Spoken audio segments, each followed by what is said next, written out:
Good morning, ladies and gentlemen. A very warm welcome to all of those who have assembled here this morning and all those who joined us online as well for this exclusive seminar on a very special theme, how to make India water resilient. So, to begin the proceedings, may I request the dignitaries to take their place on the dais.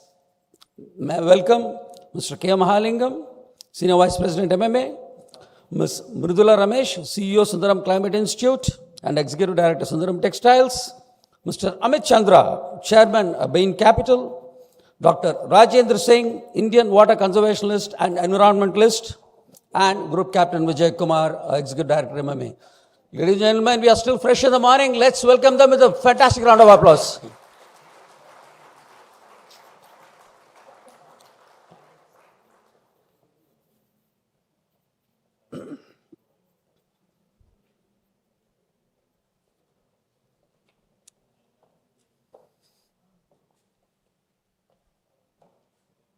Thanks to all the dignitaries that you're all here, and we're all open to learn a lot from you all today, this morning. Every good thing begins with divine blessings, so with some silent prayers, may I request the dignitaries on the dais to join us to light the Kuthavilaka, the divine lamp.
Thank you. Thank you, dignitaries.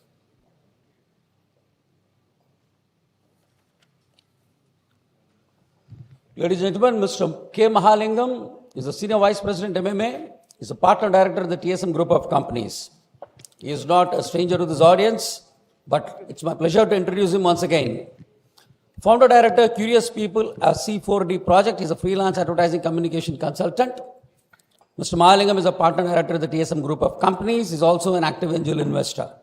He's the President of Children Club, Treasurer of Brahmakana Sabha, former President IIM, Kolkata Alumni Association, and so many other laurels to his credit. May I now request him to deliver the welcome address.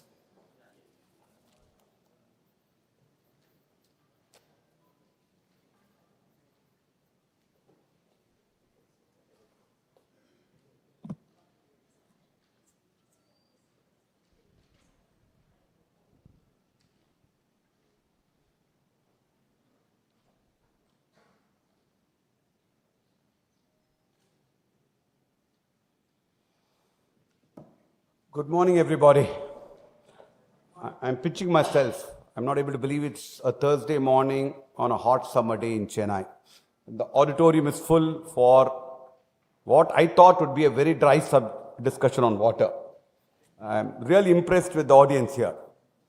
Thank you all for coming in large numbers and very few seats left. It rarely happens for almost any program except the annual conventions. I think credit to everybody here. I hate to start with a word of thanks, but I think a lot of it is thanks to Group Captain Vijay Kumar and his wonderful team. On this, I'd like to welcome all of you. It's indeed my privilege and honor, and actually the privilege of MMA to host an event like this of such importance in terms of a discussion which will have not only enlightenment but a lot of impact also. So it's my privilege to welcome all of you.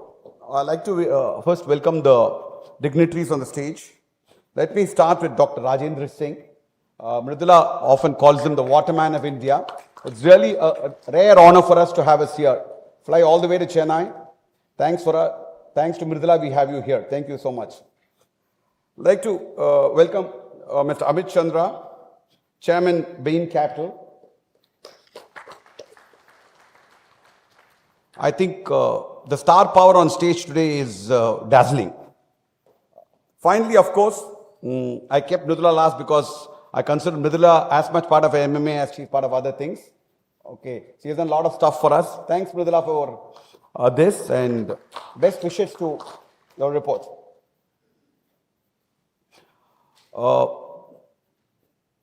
Before I get on, I would just a few words about MMA. MMA is has been the best management association in the country for more than 13 years now, with more than 8,000 members spread across Tamil Nadu. And we have, during COVID, what was an innovation has become a very successful idea and habit now. The hybrid model, many people are watching this online on various social media platforms. So, and our members from across Tamil Nadu will also be watching it, apart from all those attending here. Welcome to all of you. I'd also like to welcome the vice president, past presidents, past committee members, and all people who have supported us in this venture. This program is being brought to you by Madras Management Association in association with Conrad Adenauer Foundation and the Sundaram Climate Research Institute, of which Mridula is the face of on this. I think other team members are also here. I met some of them. The topic for today is, as I started saying, I thought it was rather dry, but as I got into it, it looked more and more interesting and very insightful. The stuff I've learned on this before I came here today. Many of us in Chennai and many cities in India would have heard the familiar phrase. A lot of my friends during the early 80s and 90s used to say, I don't want to move to Chennai because Chennai has a water problem. And many cities in India did face that did Delhi have a water problem? Looks like the whole world seems to have a water problem. Definitely India seems to have a water problem. So the topic for today is how to make India water resilient. See, at an individual level, if you look at it, in Chennai, we all experienced water tankers, bores drilling away for hours, temple tanks in disuse. All these are clear symptoms that water has been an issue in Chennai and many other cities. If you look at the macro picture, what I understand is India has 18% of the world's population and 4% of the water reserves. And around 600 million people cannot access water easily. So, and it's going to end at the rate at which this is going, some reports say by 2030, we'll be able to solve the water needs only half our population. Scary. I think this report, from what I understand, addresses some of these issues from the ground level, relating rainfall, rivers, and underground water. So it's going to be a very interesting report, and based on the report, this discussion today, I'm really looking forward to. A few things about the author of this report and this discussion. Mridula, I should confess, I have a bias because she's a good friend. So, but she writes very well, and for those who have read her earlier books and who are going to read this report, she's unique in many ways. When she gave me this report, I visited them in Madurai, their family in Madurai 2 days back. She showed me this report. I said, give me the report. I said, no, this is the report. I said, I'm usually used to seeing a thick, hardbound tomes of paper with fine print and graphs and figures. I normally flip through because neither can I read the fine print nor understand the graphs. But this one was very different. This looked almost like a coffee table book, or should I say a water table book. It was uniquely presented, and a lot of pictures and a lot of data, and more importantly, very, very crisply put together. I think it's a great effort. Congratulations, Mridula, on that. It's wonderful. And your team Malki and the Climate Research Institute. If style is unique to her, as far as substance goes, You can't go further than Mridula on this topic in the country almost. I think she's a leading voice on climate and water. And Mridula was always mentioned to me, and I think mentioned to a lot of other people, that while we talk of carbon and other things, water in India is the bigger problem and more immediate problem. And I think this report and this discussion is going to address that. The other good part about this thing is traditionally theoreticians and academicians in this space give us a lot of analysis and state problems. Mridula does actually what is relevant to all of us, give us solutions, and solutions which are practicable and practical. So this book, this report, I think offers solutions, and the very title of the report itself says it talks about solutions and not stating problems.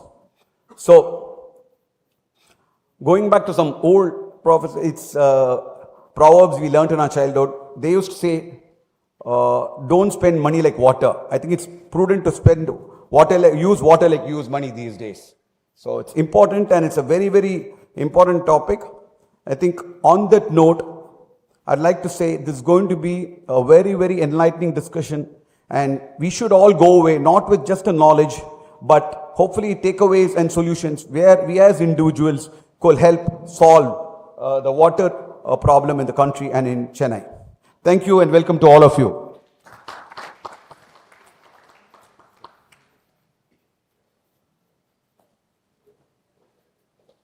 Thank you, Mr. Mahalingam, for those fine words emphasizing on the importance of water. And as you're all aware, today we have this report in front of us, how to make water resilient.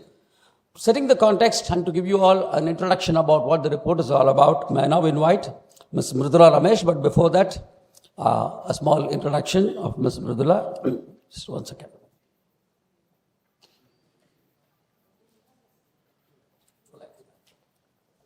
Sorry, there's so much to read about her. Ms. Mridula is the award-winning author of the critically acclaimed The Climate Solution and Watershed. And she's the founder of the Sundaram Climate Institute, which you're all aware of. She's a part of the Board of Trustees of the World Wildlife India and chairperson of the Board of Governors of National Institute of Technology, Andhra Pradesh, and so many other institutions. A graduate with distinctions from Cornell University and MBA from Kellogg School of Management. This is the shortest I think I can read about Ms. Mridula. May I now invite her to give you all an introduction about this report. Ma'am.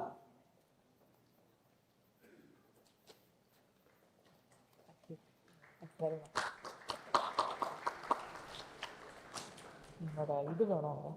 Presentation. So before the presentation gets started, I'm also going to start with a vote of thanks. The one thing I've realized in a journey is a journey cannot be undertaken without guides, and I have two of them sitting in front of me. And that's really great. And a journey cannot be taken without friends, and I have many of them here. And the motivation for the journey is our family and the next generation, and I have my kids in front, which is really great to have. So again, friends, talking about friends, I know that if I do an event in MMA, I've had the privilege of working with Group Captain many a time. Earlier in my first event, I know I tried saying, we should do this, we should do that. And then I just realized, leave it to him. He'll sort of take care of it. And seeing all of you in front and online, I know my trust is always kept up. Thank you very much. And my mom, I'm so glad she's here, and a lot of friends around. So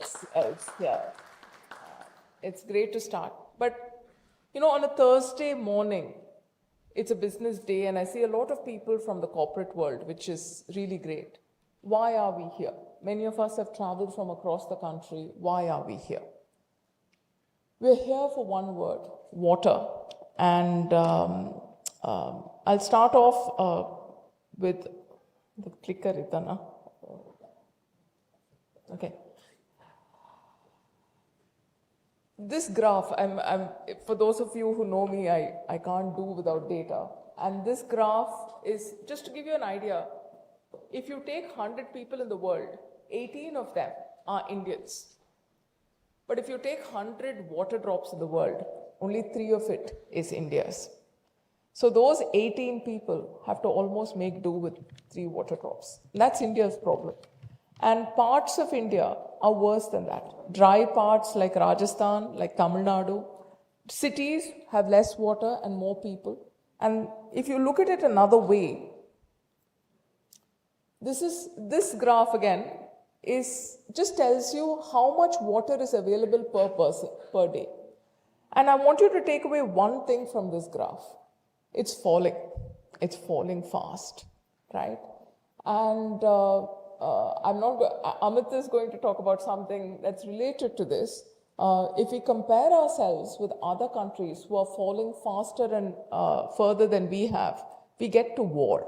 And we're not very far away from that, is what I'm thinking. Indeed, many people say that by 2030, India will be unable to meet half its water demand. And that's already showing up across the country. This year promises to be what is called an El Nino year, which is a year with typically dry rainfalls. Some of the big El Ninos in the past have resulted in famines that have killed millions of Indians. We've forgotten. But less than 140 years ago, millions of Indians have died in a El Nino year like this one. So, what does that mean? I mean, really speaking, when you want to solve a problem, when I saw this, and I'll go back to my corporate training, and that's why it's very appropriate that this is happening in a management institute. When I started off in, after McKinsey, when I came to the textile company that my mother runs, the first thing we were doing is TPM, right? The total plant maintenance. And the one thing that emphasizes is data, right? If you want to solve a problem, you can't do it sitting in an AC room on a easy chair and solve the problem. You have to get out there. And in water, I found I didn't have the data to understand the problem. And that was really why Sundaram Climate Institute began. To gather data on water and waste, to me, are the most important things for India to solve in its climate battle. And we didn't have the data. But here there's a piece of good news. Okay, and if you want to see the cup half full. India's water comes largely from the monsoon. So it shares features that are common across geographies. So lessons from one city are applicable to the others. So let me tell you very briefly about what our studies focused on. Across 5 years, we've spoken to over 2,000 households. And that's important. Because if I spoke to 30 households, like many studies are based on 30 households, 100 households, 200 households, we would have come up with very different answers. If we haven't spoken year after year, the answers we found in 2018 were very different from the situation on the ground in 2020. The situation we found in one neighborhood, and I don't know if Dr. J. Srinivasan has joined yet. One of the ways we got to know each other is how water varies from one neighbor to another, from MMA to say, Saukarpet. The water reality will be very different. And when you'll hear this word again and again, storage, water body storage. And why we say again, we spoke to thousands of people to actually get groundwater data across water bodies to understand why some water bodies are very good in recharging groundwater while others are failing. India recently released its first census report of water bodies across the country. And in Tamil Nadu, we found that nearly half of them are not in use. So why have they gone away? And that's some of the questions that we're trying to answer. To get a really, let me give you another analogy to this. If you have a crush on a person, if you're interested in forming a relationship with a person, you'll get to know everything about them, right? And that's what we're trying to do with water. We're trying to get to know everything about it so that we can come up with decent solutions that can work. So with that, what are the main questions we're trying to answer? Where does a typical Indian city get its water from? How is that water used? What are the risks it faces? And what can we do about it? Okay? So our data is from Madurai, but as I said, many of the realities of Madurai apply to other cities. So most cities in India get a combination of water sources. It's not one. You get it from the river, you get it from rainfall, you get it from groundwater, you get it from private water, and you get it from treated sewage. But here is the first risk that we come up with. This is the Vaigas river water flow, and you can get this for pretty much every river in India. Of course, the data is not fully available online. But what's the one thing that strikes you? I used to teach, so I'll ask questions. What's the one thing that strikes you in this report, in this slide? Yeah, it's very variable, right? It's very variable. This is the rainfall, the other main source of water for many Indians. What is the thing that strikes you? This is across years from 1992 to 2021. What strikes you in this? It's very variable. This is the rainfall for a single year across the months. India has probably one of the most seasonal rainfalls in the world. We get very few rain days. Most of India's rainfall falls in 100 hours. But can you go without a day without drinking water or using the bathroom? So you need water every day. So you have this highly variable input and you have this steady output. What do you need to match the two? Yeah, storage. If there's one thing you guys can take away from today, take away that word, storage. That's the one thing you need. And of course, I haven't mentioned climate change till now. But what climate does is it makes supply even more volatile, even more seasonal, and it increases demand. It's a hot day today, and we all want to drink water. So, does India store water? Right? And that data, when we went out there, was not available. So we went out and asked 2,000 households, do they have functional rainwater harvesting systems? And this was a shocker. Tamil Nadu came up with an early legislation mandating everybody to have rainwater harvesting in their house. But we found that half the households we spoke to don't have a functional rainwater harvesting system. They had something that ticked the box, but it wasn't working. Right? So, and with our water bodies disappearing, which means, what you're really doing is you're cutting off your leg before starting a marathon. That's what you're doing when you're losing water bodies. So bear with me, this is a slightly technical slide. The red dot is a city's water demand. The shaded bar graph, and I'm going to try and see whether I can, the shaded part of the portion, the fully filled part of the portion in the bottom is perennial demand. That's the water that's available in the summer.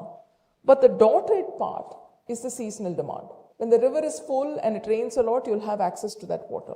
But when it's not, you don't have access to it. And this is going forward. Every city in India is trying to build up water supply. I know Bombay is now going 200, 300 kilometers away. Delhi is going away to build up water supply. But what happens is in the summer months of dry years, we can't meet our water supply.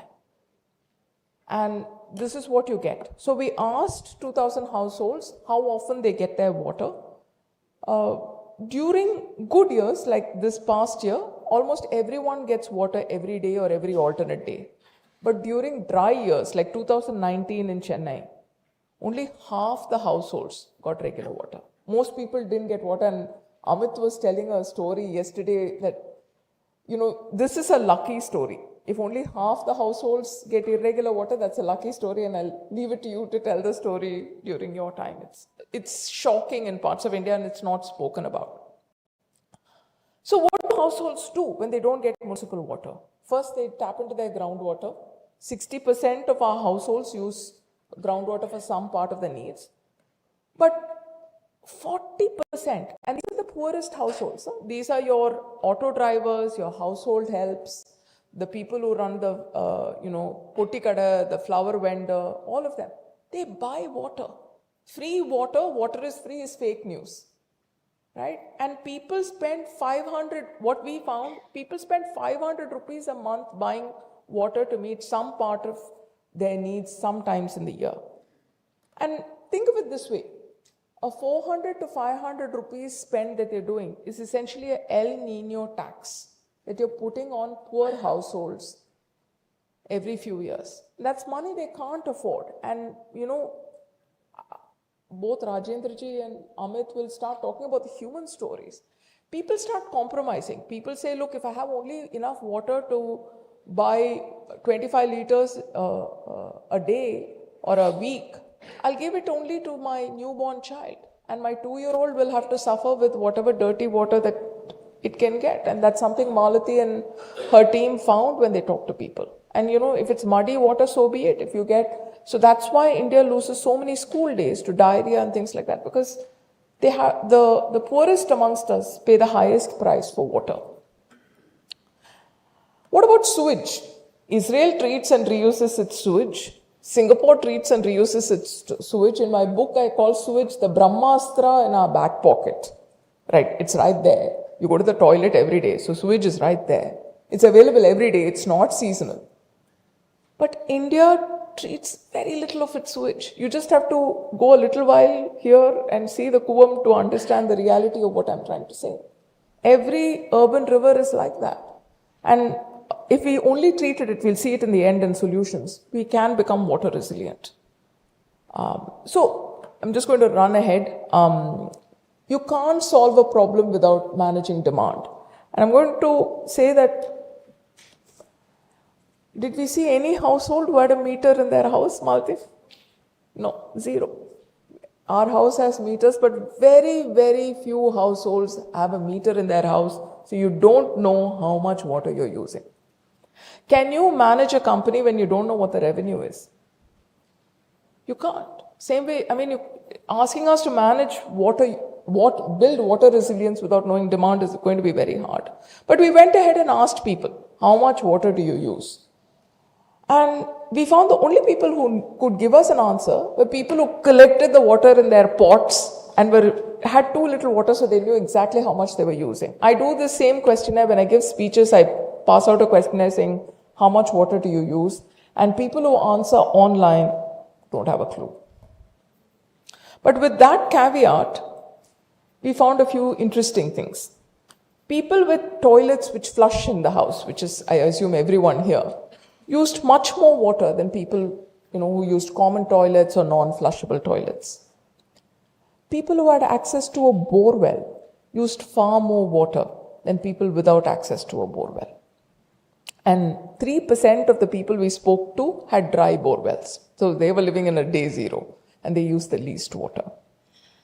So if you put this together, wealthier people use more water, right? And I would wager that the people in this room use a lot more water than the people in our study, right? If you put this together, in the next few years, India is getting wealthier. That's a good thing. There's a lot of migration into cities, right? And the population is growing, which means in the next few years, 5 years, urban demand will go up by 20 to 30% at the very least. And do corporations have enough money to build up the infrastructure to provide water for them? No. And are people willing to, will they get money? So one of the things we did in our study is not just how much water you use, but what do you think of water, etc. Most people told us, and this was the kicker, like when you form a solution, you have to form a solution with the constraints you have. Let me give you a personal example. If you're looking for a boy or a girl for your child, right? And the person says, I don't want someone who lives in America. You can't look for a boy or a girl in America, right? That's the constraint. Same way, when people are saying, I will not pay for water if it is of good quality and it comes to my house at a regular time, you can't, Ranganath and I have spoken about this many times. Pricing goes out of the window, right? And any solution you come up with has to deal with that. The second thing is, a lot of people who talk on water say, the government should make good policy, right? And we were having a good discussion last night. So we asked people, would people vote on water, right? And it turns out that water, and 2019, you remember the Chennai drought when all your lakes run dry. Same time, Madurai also suffered a terrible drought and people were getting water once a month. We went and asked them, will you vote on water? Even during that drought, water is peripheral and as a voting issue. So these are the constraints. So, we understand. So if I frame the problem set, what our studies told us is we need storage, we don't have it. We need sewage as a possible source of strength. And these are the constraints. People are not willing to pay for water and people are not willing to vote for water. So given this data set, what do we come up with? This is co-created with Amit's team, the SCI 4P. That is the fifth P. You can, if you're interested, you can come and talk to me later. I'll tell you about the fifth P. But you have to partner with people. This is not a journey you can win alone. So you need funders, you need corporates, you need implementation organizations, you need research organizations to work together. And each of you who's writing checks know there are 20 demands for every check that you write. So you need to know where to put your money. And really, I hope this will be a useful session for all of you. So this is where thing. So our ancestors built thousands of water storage structures across the length and breadth of our country. And we, in the recent report by the government, showed that nearly half of Tamil Nadu's water bodies are not in use. And it's very important, again, I'll go to the business example. You will not know, you will repeat your mistake if you don't know why you committed it in the first place. So there's a lot of history in the report. I don't have time, so I'll skip over that. But I urge you to go through that. So what my team did, what Malti did, and they faced dogs, they faced, it's not easy. For every tank, we went and asked people living around Eri or a Kulam, what is your groundwater depth? And we spoke to thousands of people and compiled it together to understand that not every tank is the same. Some work very well, some don't work. And I'll cut through the chase. Tanks really impact groundwater level. If you want to keep a city water resilient, you need the water storage structures to replenish your groundwater levels. There's no two ways about it. And T Nagar ingende evlo duram? How far is T Nagar from here? 3.5, 4 kilometers. That used to be a giant tank, by the way. 30 years ago, it was called Long Tank. The Madras Boat Club held their winter regatta there. Okay, so that's now gone. And now it floods and has water problems. Right? So, if I live in Chokki Kulam, okay, Kulam is, as you'll know, a Tamil word for pond. And I got into water because we ran out of groundwater. After mining for water 550 feet, we didn't have water because Chokki Kulam is long gone. Right? So, if you want to build water resilience in India, you need your tanks. And we also looked at satellite data to understand why certain tanks work better than others. And we found 3 reasons, right? Most of India's tanks work as a system. One feeds the other, they're fed by the river, etc. So what becomes very important to keep a tank healthy is the inlet, the feeder channel, right? Second, the land use pattern, more green, more blue, better. The third thing that we found is the number of months a tank holds water in a year is very important. And there is one underlying thing beneath all of this. It's the community connect with the tank. If the surrounding community cares about a tank, Malti will tell you better than I the personal stories that are there, the tank will not die. Because in many tanks that we went to, it was in a crowded neighborhood, it was a small tank, but the community stopped them from going next to the tank and said, "Ungalukku enna venum? Neenga yen inga varinga?" And then they even said in one tank, they asked you to remove your slippers before going next to the tank because that's the respect they had for the water in the tank. If the community connect is there, the tank will be secure. But in many cities, the community doesn't even know that the tank exists. They have no connect.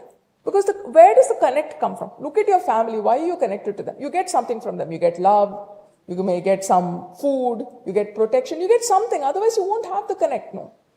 In rural communities, we found that the community connect came because of monetary benefits. They got water to maintain their cows, their goats, they got fishing, there were sacred rites that came with it.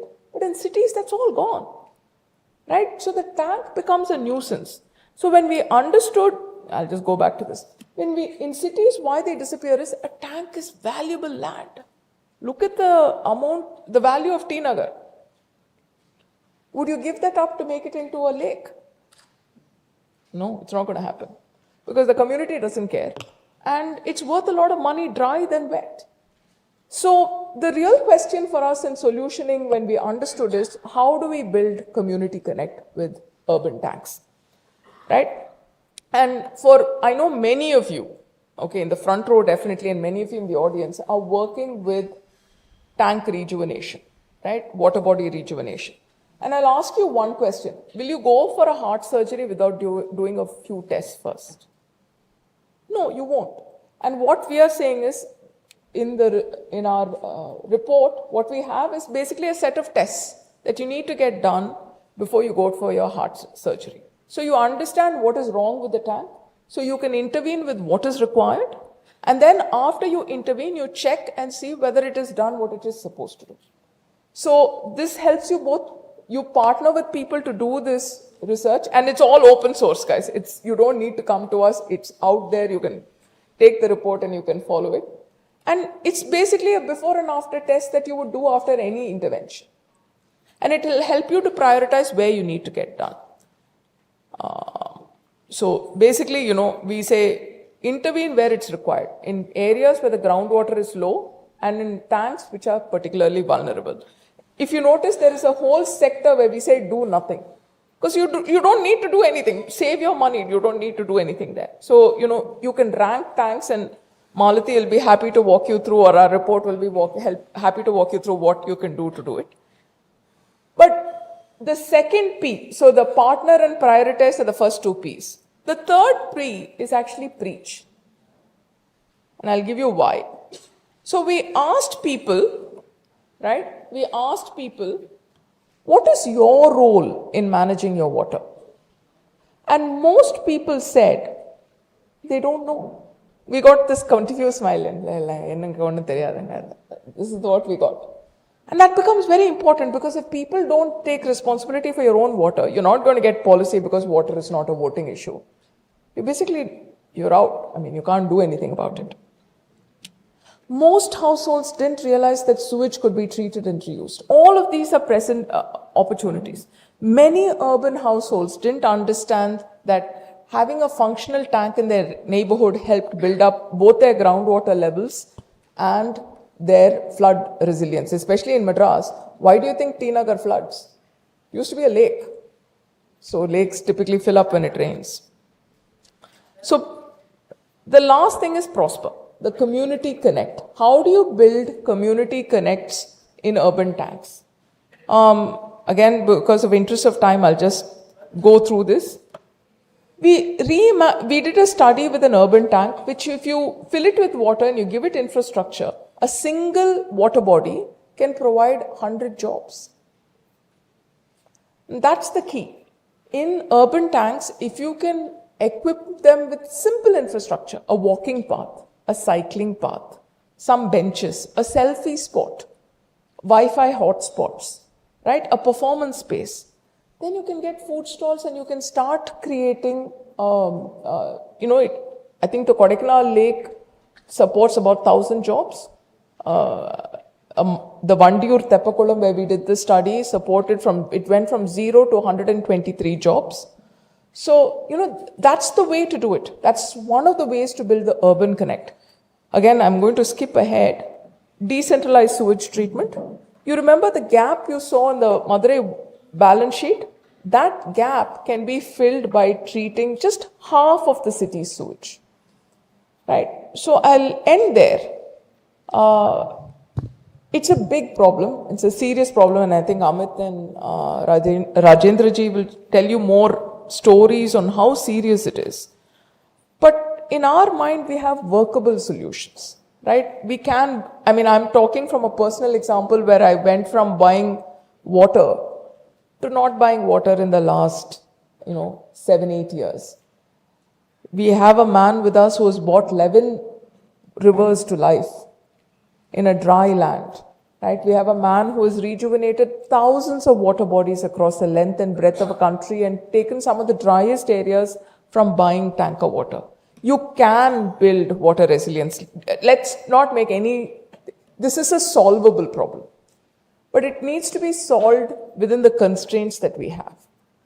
Okay, building the connect between the community and the tank and treating sewage are two very powerful ways to do it.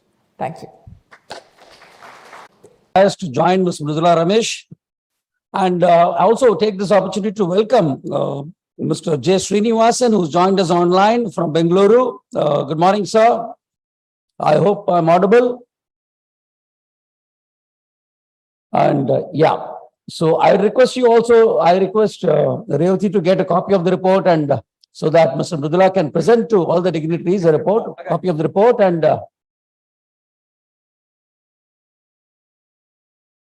Mr. Srinivasan, if you're able to hear me, I'll request you all to show a copy of the report from there online. And I'm sure you have a copy with you there. Thank you. Thank you for that. So, ladies and gentlemen, we just heard Ms. Mridula Ramesh a summary of what is there in this report, a very insightful statistics, startling figures, and scary facts. I'm sure we are all waking up to the reality of how we can become a resilient, water resilient India. So one for the photo up, Mr. Srinivasan, are you able to hear? Am I audible? Yeah, you are audible. Thank you. Yeah, we are not able to hear you. We'll just check out the audio from our end. If you could kindly show the book on the screen. Yeah.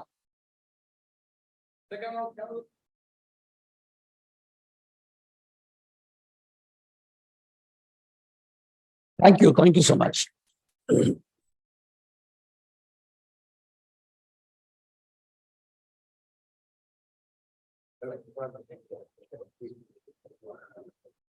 Congratulations to Ms. Mridula and the team that worked for this excellent report. I think all of you will get a copy of it and go over the report. Yes, she deserves a round of applause. Phenomenal work that has gone in bringing out this report, which will be a game changer of sorts. Time to move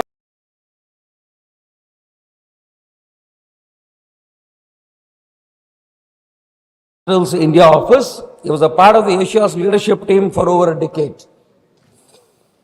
Amit Chandra has also co-founded the ATE Chandra Foundation with his wife Archana, which works closely with non-profits and governments. Amit has served on the boards of some large companies including Tata Sons, Pyramid Enterprises, Genpact and L&T Finance. We are indeed delighted to have you with us today this morning, sir. May I request you to deliver your special address.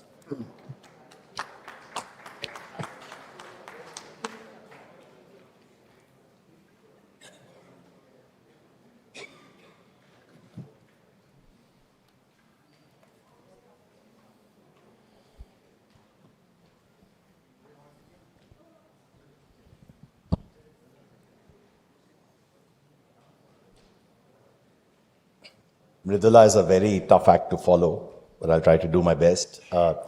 Thank you to the MMA for inviting me here on behalf of my team of water warriors, which is actually dominated by women. I'm in the minority, and we do work, as Mridula mentioned, in 5 states, which are largely drought prone.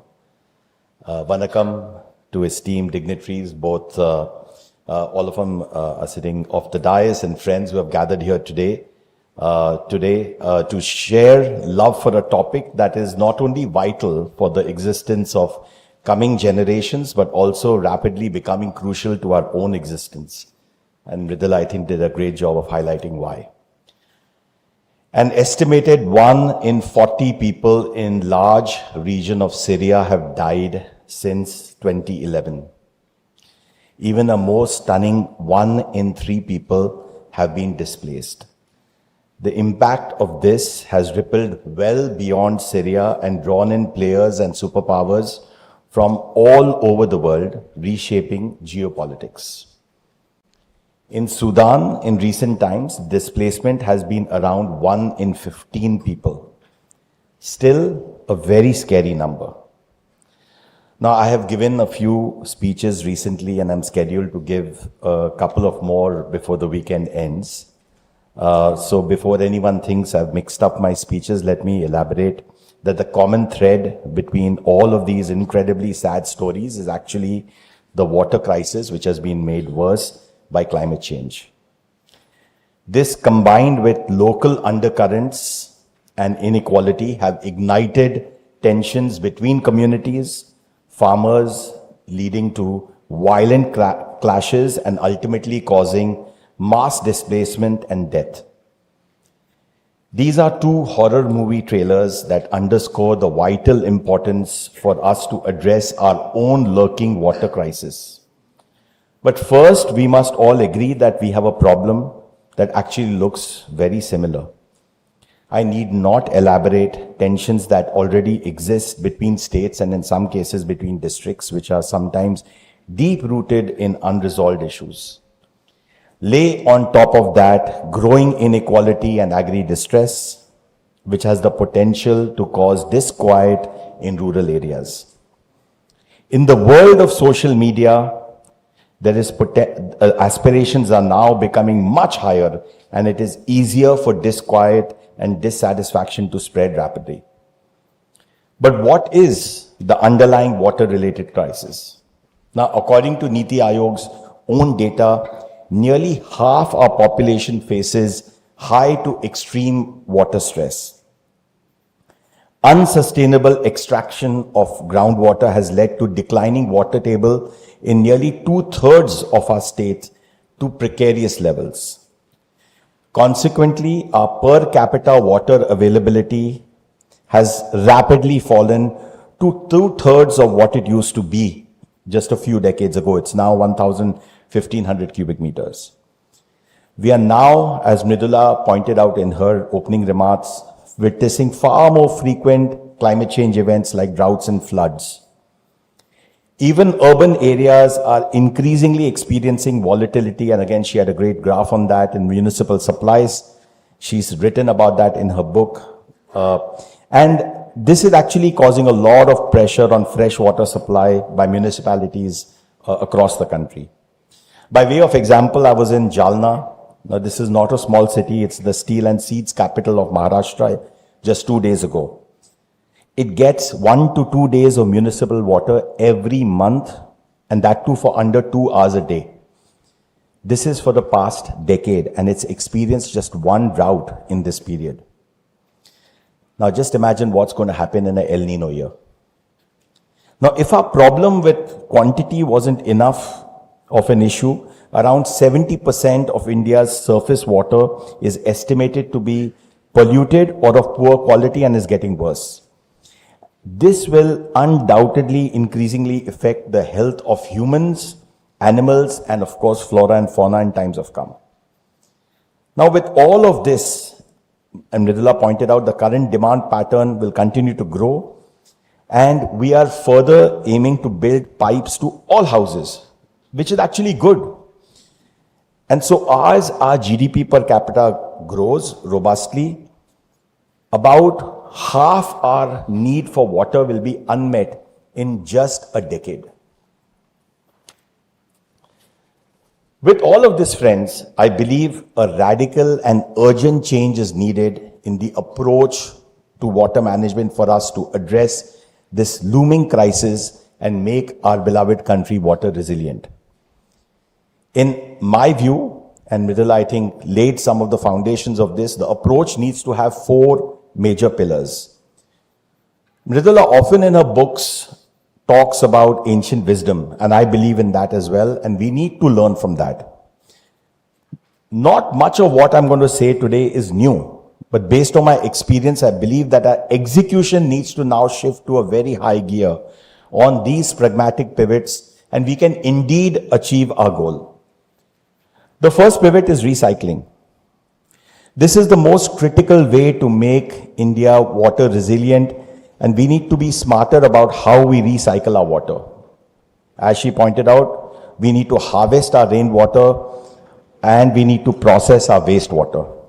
I dream of a not very distant day when rainwater harvesting is not bypassed by greasing palms and following the rules, but executing every construction permit, be it residential, commercial, or industrial, and we have 100% compliance. She pointed out to the data from the state of Tamil Nadu and actually was not very happy with it. Actually, Tamil Nadu is a leader when it comes to rainwater harvesting, and other states are far behind. Now, this will not alone be adequate, and recycling of rainwater, while it will become an imperative, it's actually already showing promising results in number of other countries. Singapore and Namibia, I'm choosing two very different type of countries, are two examples where around 1/3 of water demand is already being met from recycling of wastewater. Singapore is perhaps the most famous for implementing a successful water recycling program, and they are targeting to take this up to 55% in the next 25 years. Our own work in peri-urban India is actually showing us that treated household wastewater has the potential to keep lakes that were actually a part of rural landscape full throughout the year. And this will actually help water bodies which are becoming crowded out by housing, and she talked about examples in Chennai, to be actually filled and be critical lungs for these urbanizing spaces. We are doing some work in UP to prove this. Between rainwater harvesting in new constructions and voluntarily implementing them in old ones, and recycling of wastewater and traditional supply of fresh water, I believe we will be in a far better position to deal with uncertainties and achieve water resilience in most areas. So the first pillar, in my belief, is the most important pillar. We then go to the second pillar, and she touched upon this in her presentation as well, which is demand side management. We need to focus very aggressively on demand side management, friends, because naturally the maximum attention goes to agriculture, which consumes about 80% of our fresh water. Now, studies have showed us two simple things. Bulk of this consumption is happening in a very inefficient manner. And second, again, Mridula has pointed this out in her books and research, that human errors, often dating back all the way to British times and then extending all the way to bad policy making post-independence, have resulted in very poor choices in terms of where we grow what crops. So first of all, micro irrigation needs to be promoted very aggressively by the government through its subsidy program. Now, I am generally not one in favor of subsidies. I believe, but this one is very important because it will actually significantly lower water usage in agriculture, but importantly, it will save another spend which has bankrupted most of our states, farmer electricity dues. It will also materially boost productivity of our farms, which is well below other comparable countries for no other evident reason. Now, according to the FAO, drip irrigation can save between 30 to 70% of water compared to traditional methods. And where it has been used in your own state, Tamil Nadu, and in mine, Maharashtra, we've actually proven that this results in material savings, and farmers have actually reported material improvement in productivity. This is even more true for traditional water guzzling crops like sugarcane and cotton. In fact, in Maharashtra, we have showed that if you use these methods, farmers can improve water consumption by 50% and yield by 30%. So we need to consider making farming of all water guzzling crops mandatory in a mission mode using these methods. The second part of this solution requires sensible policy and human behavioral shifts to ensure that crop choices by region take into account water as a key input. The blind push during the Green Revolution for cultivation of wheat and rice, irrespective of agroecological conditions due to the assured price and buyback offer by the government, needs to be rethought. Given this is not just contributing to the water crisis, but it is also contributing to a health crisis. India is becoming the diabetes capital of the world, the subsidy crisis, and the pollution crisis, what we are seeing in North India. Only by looking at this issue holistically will we be able to encourage more region-specific choices, both as government and consumers. The millet mission is a great beginning and needs to be given a huge thrust. I now move to my third pillar, which is supply side management. Now we need to remember that India is running out of sites for construction of large dams, and most of our money, Rajendra ji points out often, has been used in this area, not always sensibly. Now, at a time when water table is falling, these solutions take a lot of time, they are hugely expensive, they cause a lot of displacement, and we often have to deal with environmental challenges. So this is going to become increasingly difficult to implement. There is mounting evidence across the globe and also in our own country to show that we need to increasingly replace this with nature-based solutions for water storage and supply.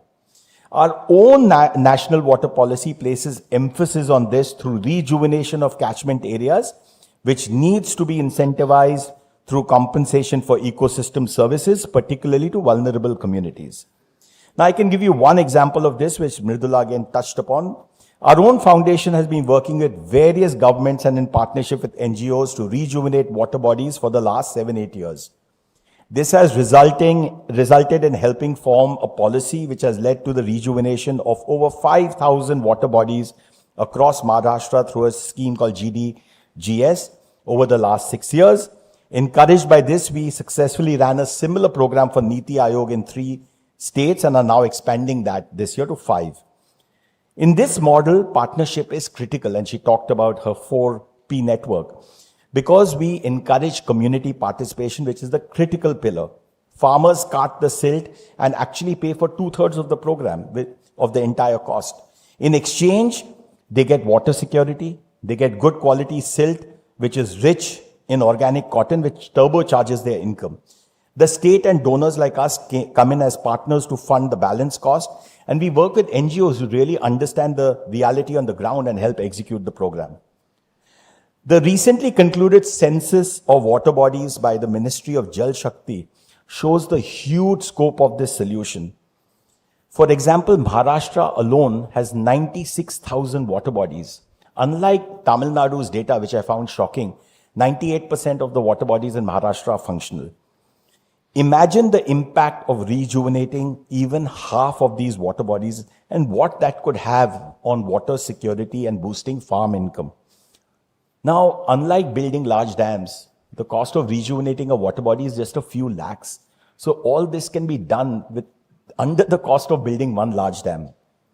So you can imagine the efficiency both of cost and time of these solutions. My 4th and last pillar is innovation. While we do all this, the mandate to ensure India becomes water resilient is massive. And this is why innovative solutions, be it policy or technology, becomes important.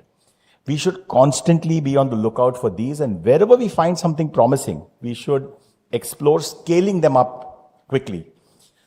Promising technologies, innovations to watch for could be in the area of desalination and wastewater treatment particularly. A good example of policy innovations could be what South Africa has done to put in place a system of water pricing that aims to balance economic, social, and environmental considerations. This approach encourages efficient water use and cross-subsidizes water access for low-income communities, promoting equitable and sustainable water management. Friends, as I conclude, I would like to say that we need to recognize that we live with the threat of a water crisis that in many ways is already playing itself out. However, as the Chinese proverb goes, within each challenge lies an exciting opportunity, one for both growth and transformation. One of my icons, Nelson Mandela, said, "The greatest glory in living lies not in ever failing, but in rising every time we all fall."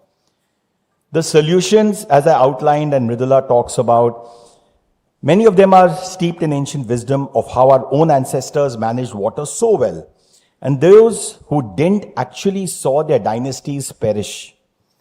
So friends, let adversity be the catalyst that ignites our own resilience, our own determination, our desire to collaborate.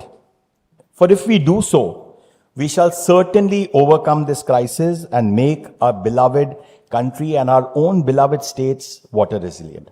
Thank you.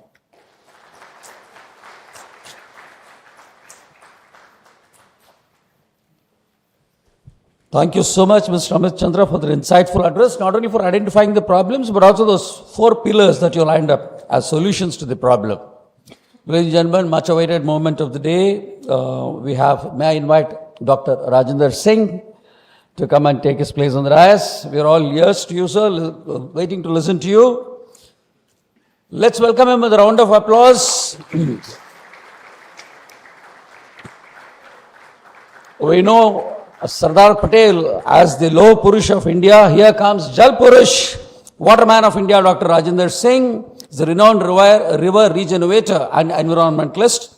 Over the 44 years of his life dedicated to the society, he has provided solutions to the issue of climate change, adaptation and eradication through efforts of local communities, empowering them through water conservation and replenishing groundwater banks.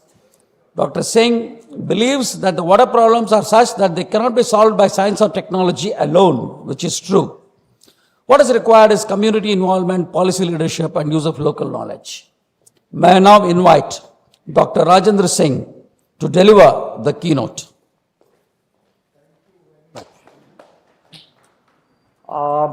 First, I congratulate the team of Mardula and family of Mardula because she prepared a report, and this report only suitable for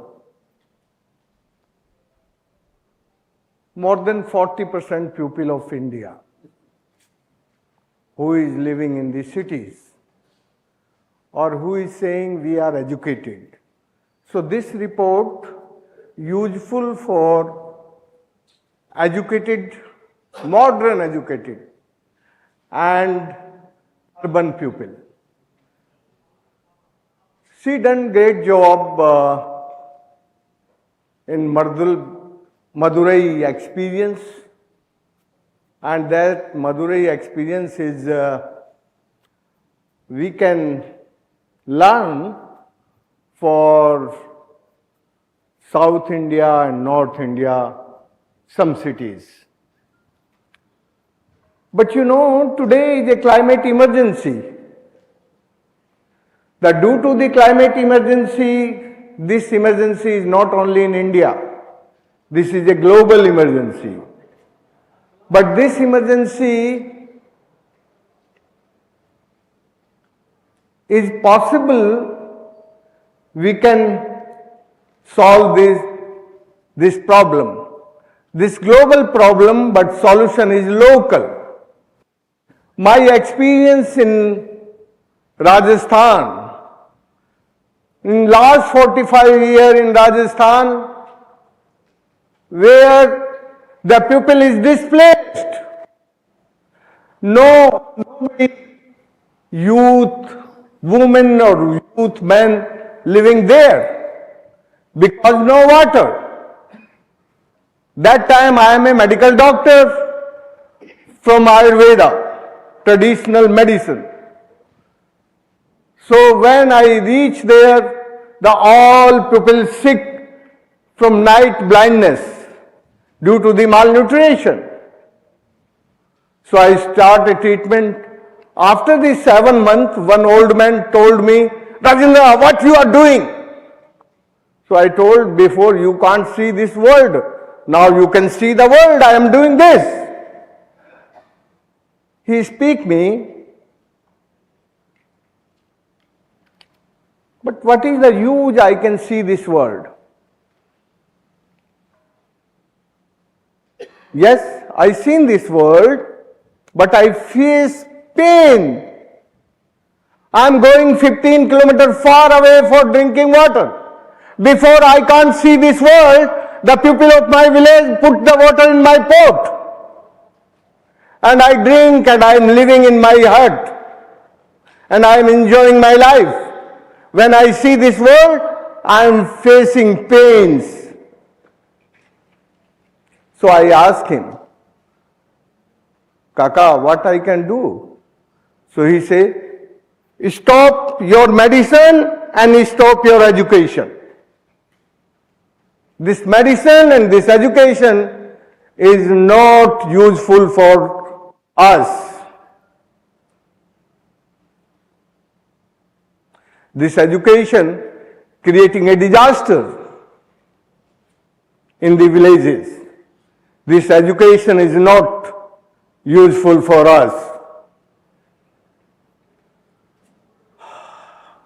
That is a very painful situation for me. So I asked, tell me, now what I can do. So he say, you never give the medicine to anyone. You treat this earth. If you can start the treatment of this earth can treat us.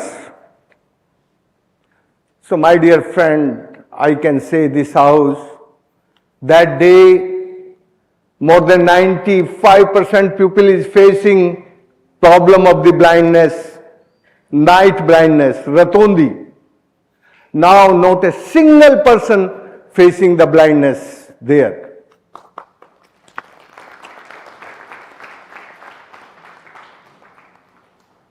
That time the old people singing the song, I think Amit can help me in translate.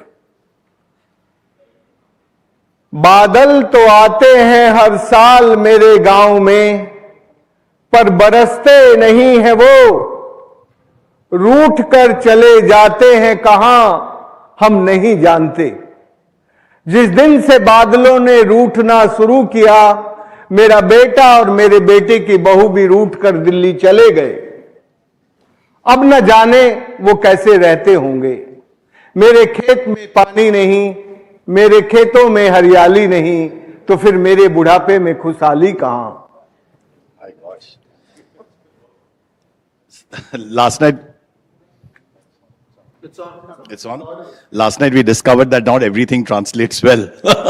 This is actually quite poetic, but it's essentially that, the clouds have actually stopped being benefactors to our fields. And so our children have actually gone away to the capital. And so what's the point of it all? Because there's no prosperity left in our lives. And what's the last part, Rajendra ji? End में क्या था? My son and the wife of son, both they go to the city because we don't have life and livelihood and dignity here. So they go away. So what is the point of it all? What's the point of it all? There's no point of anything left. Yes. So I asked, so now what we can do? So they say, oh yes, you start the work, a rejuvenation of the tank. And I start the work, but nobody working with me. I'm alone, working from 10 to 15 hours every day, the hard work. The full 1 year span for the one tank rejuvenated. The name of that tank is the Chautrewala Johar. After that, not good rains come there. No rains. So what is the use of this tank? But lot of people say, he is the mad, he is the working, continue creating the tanks and ponds and johars. So our work is going on. After 3 years, the 1988, the very good rains come. And all water body is full with water. So when the water body is full, the all well recharge and water come. And all young people come back to the village and they start agriculture. So I think this Mridula says, and Mridula nice word using, the solution is conservation of water and the skill development of efficient use of water. One hand conservation, creating a water harvesting, and other hand skill development of water use. So now this country where we have the water, so we are misusing, and no relation with the crop pattern and rain pattern. Our crop pattern in a different way and our rain pattern moving in a different way. So due to this disintegration of the crop pattern and rain pattern, we are discharging, increase the discharge. and we not recharge the water, just the discharge. So due to this discharge, more than 70% underground aquifer is overdraft. Government say only 62%, but I know more than 72% is the underground aquifer is overdraft. So if your real bank, you can explore your real bank. Real bank is not in Mumbai, the Reserve Bank. Your value of your currency is only if you have the real bank of water. If you not have the water in your bank, so you not have the value of your currency. But this relationship we not established. So now, if the young people like our मैं तुम्हारा नाम भूल गया, Anant and Padma. If for Anant and Padma we can think about our next generation. Yes, my father and my grandfather give the beautiful clean river for us. I can take water anywhere and I can drink. But what Mardula giving the water for Padma and Ananta? So this is the real question. This time we can think, yes, if we are thinking we are giving the lot of money and big buildings and industry for next generation, and we are not giving the clean river and clean water bank to my next generation, so your next generation आपको माफ नहीं करेगी. हमारी अगली पीढ़ी सचमुच आपको माफ नहीं करेगी. इसलिए मेरी उम्र के लोगों को ज्यादा ये जिम्मेदारी बनती है कि वो सोचें कि उन्हें जो मिला था, उन्हें जैसा मिला था, वो वैसा नेक्स्ट जनरेशन के लिए छोड़ के जा रहे हैं कि नहीं जा रहे हैं. This is the question. And the answer is, you know, you can see in Hindi.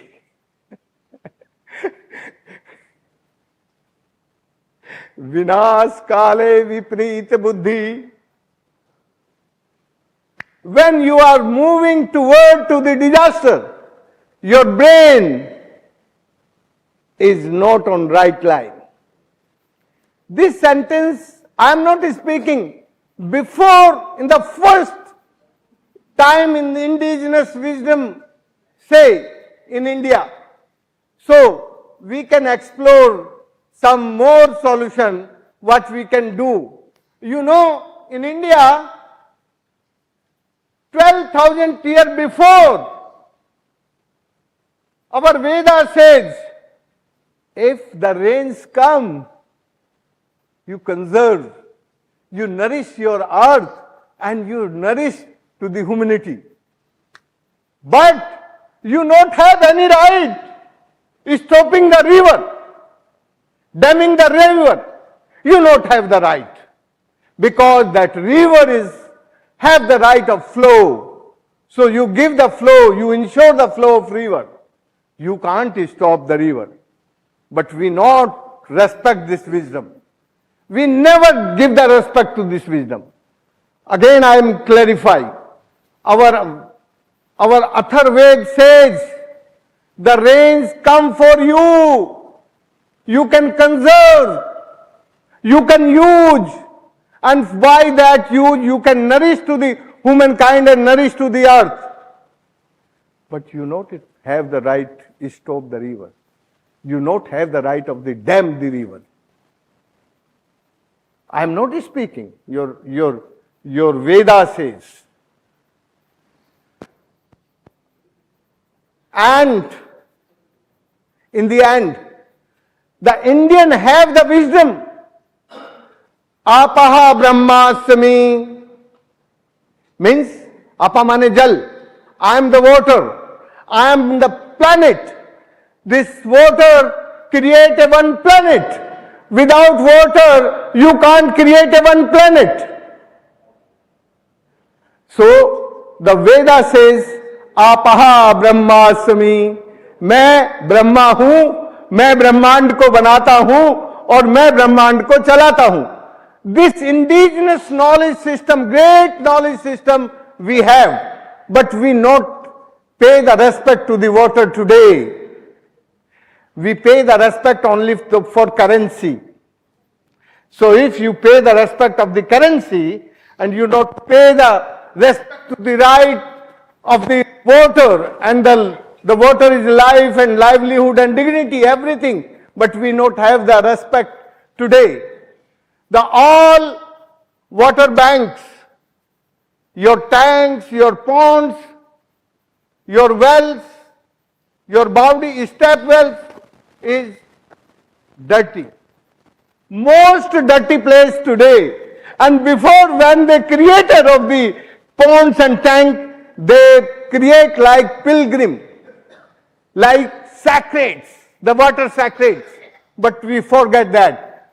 Maybe somewhere, if we can see these challenges the world over, now the displacement moving toward to the urban area of Europe, the mostly Middle East and Africa.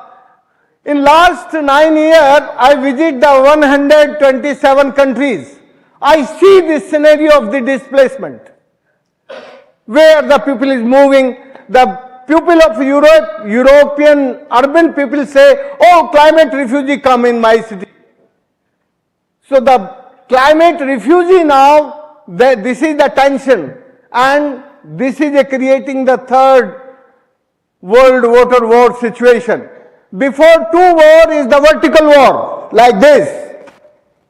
But this third war is not a vertical war. This is a horizontal war. Everywhere this war is coming because the displacement is going on world over. But what we have the solution in India, you can see that India have a great solution. More than 100 places in my country, the community-driven decentralized water management giving the solution. Rejuvenate the rivers. My government spent the crores and crores, the name of the rejuvenation of the river. But my government can't show the single river where they rejuvenate. Not a single river in this country.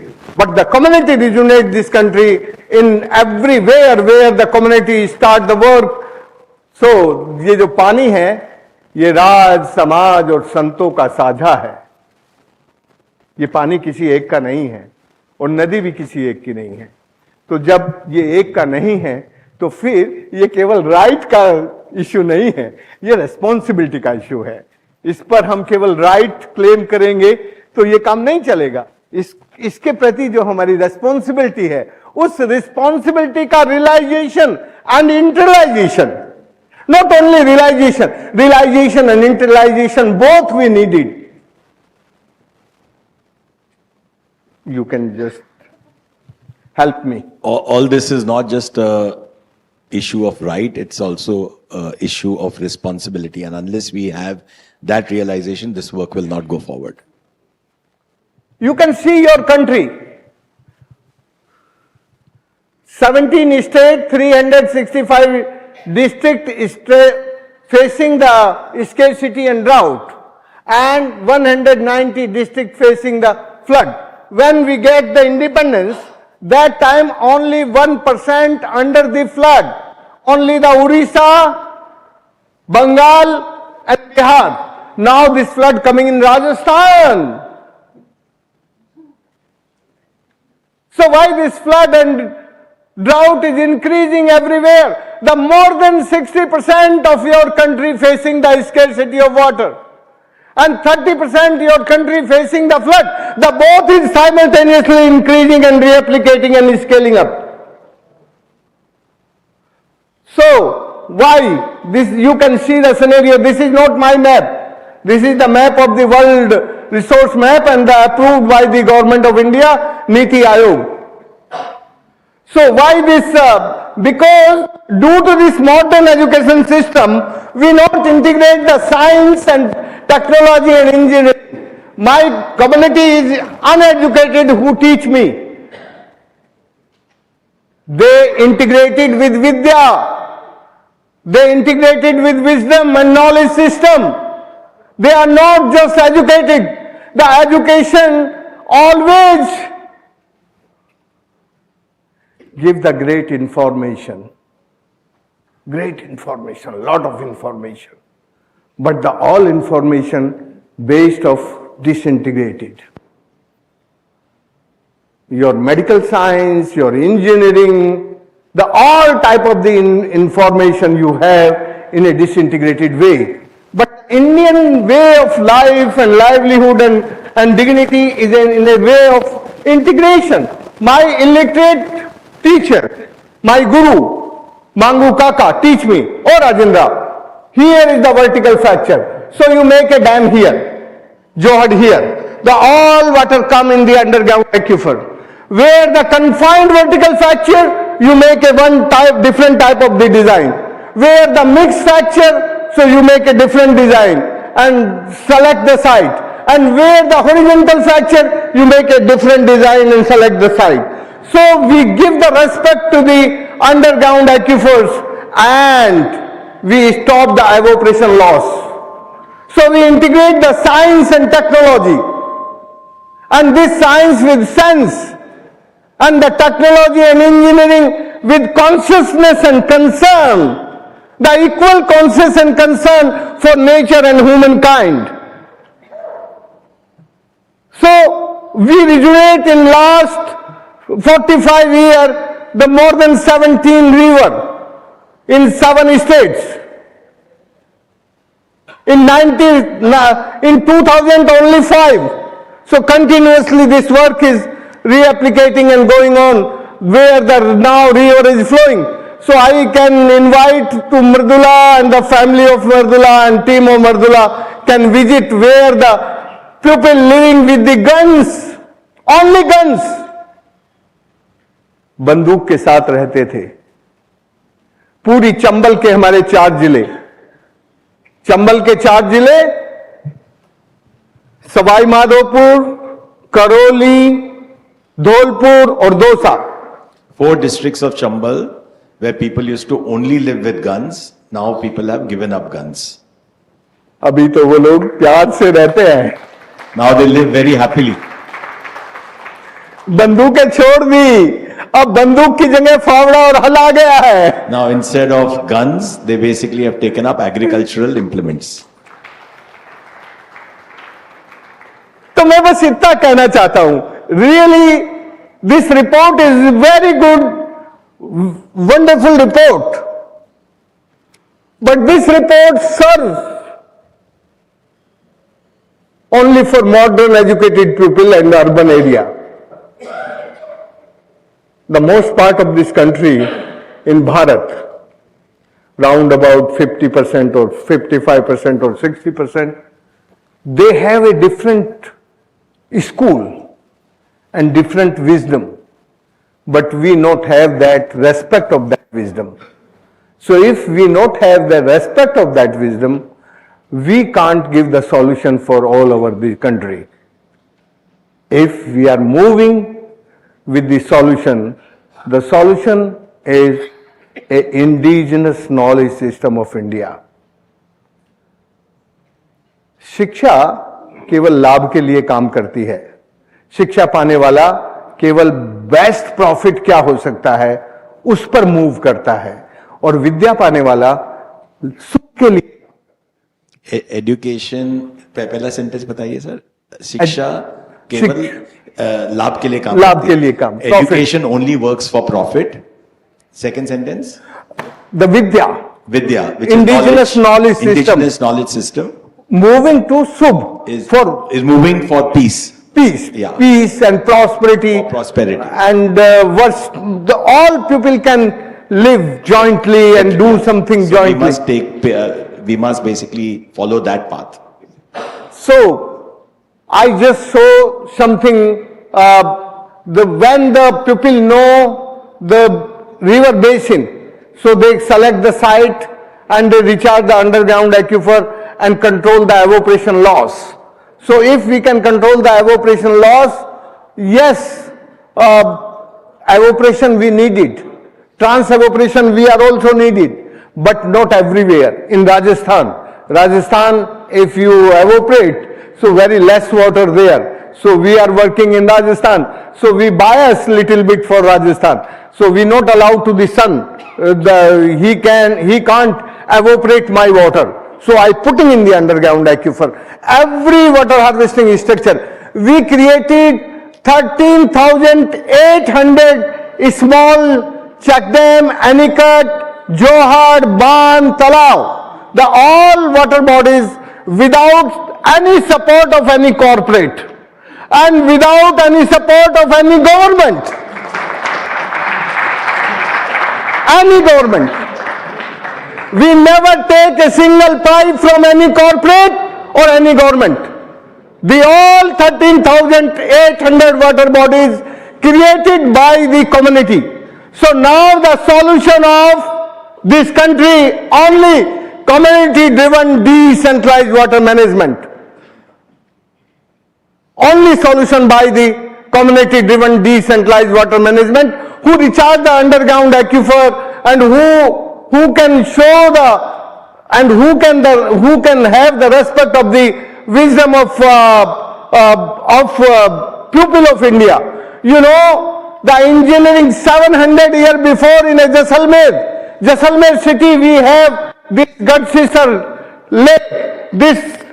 Only this lake serve the 15,000 camels, the 10-liter water for the one camel, and 5-liter water, only 5-liter water for one man. That time only 2,000 population of the Jaisalmer city and 15,000 camels every day moving to Kabul, Kandahar, Kyrgyzstan, Afghanistan and Myanmar. That is the only DC Washington of my country, Jaisalmer, the business trading center.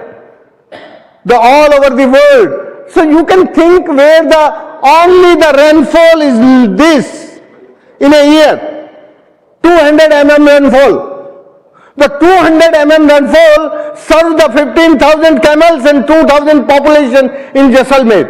So what is the way and what is the engineering and what is the science? This is a simple engineering. They create an elephant and they create a horse. When this lake full and the elephant under the water. So the king of Jaisalmer and businessmen, traders and people gathered on the bank of the water body and they announce, Hathi doob gaya hai. The elephant has gone underwater. We have 1 year water for 5 liter for every human and 10 liter for every camel. तो एक तरफ पानी को conserve करना और दूसरी तरफ उसका skill development in efficient use of management of water. So हम लोग अभी भूल गए. अभी हिंदुस्तान का कोई शहर ऐसा नहीं है जिसमें लोगों को ये पता चल जाए कि उनके पास कितना पानी है.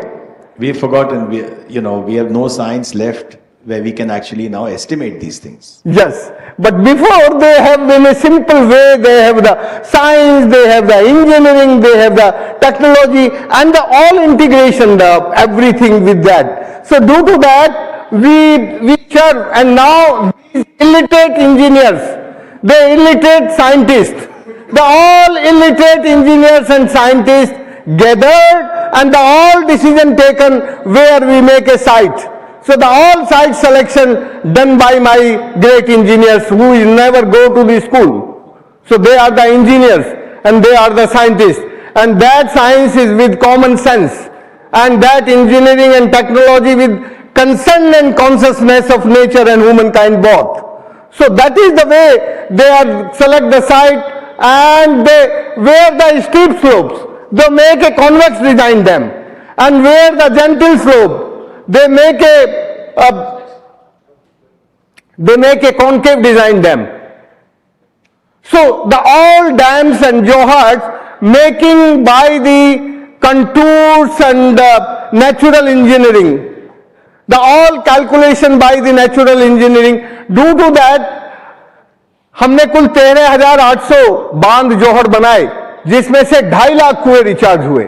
They've made 13,800 structures from which 2,50,000 wells have been recharged. And इसके कारण 17 लाख युवाओं को शहर छोड़ के अपने गांव आके खेती करने का Because मौका of it, मिला. 17 lakh youth have come back to the villages. You can see the contrasts. This is the one man and woman moving. That is not a road. That is a river before. That photo is 20th February. And this is the down photo is also 20th February. Both photograph of the 20th February. In the mustard flowering in the February. So you can see both photo of, this photo is not a one different season and different season. The same day photo after 15 years.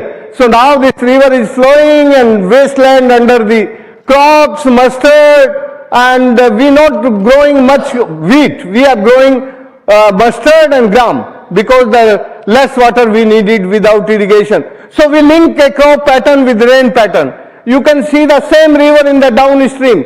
Now this river is flowing full year with water.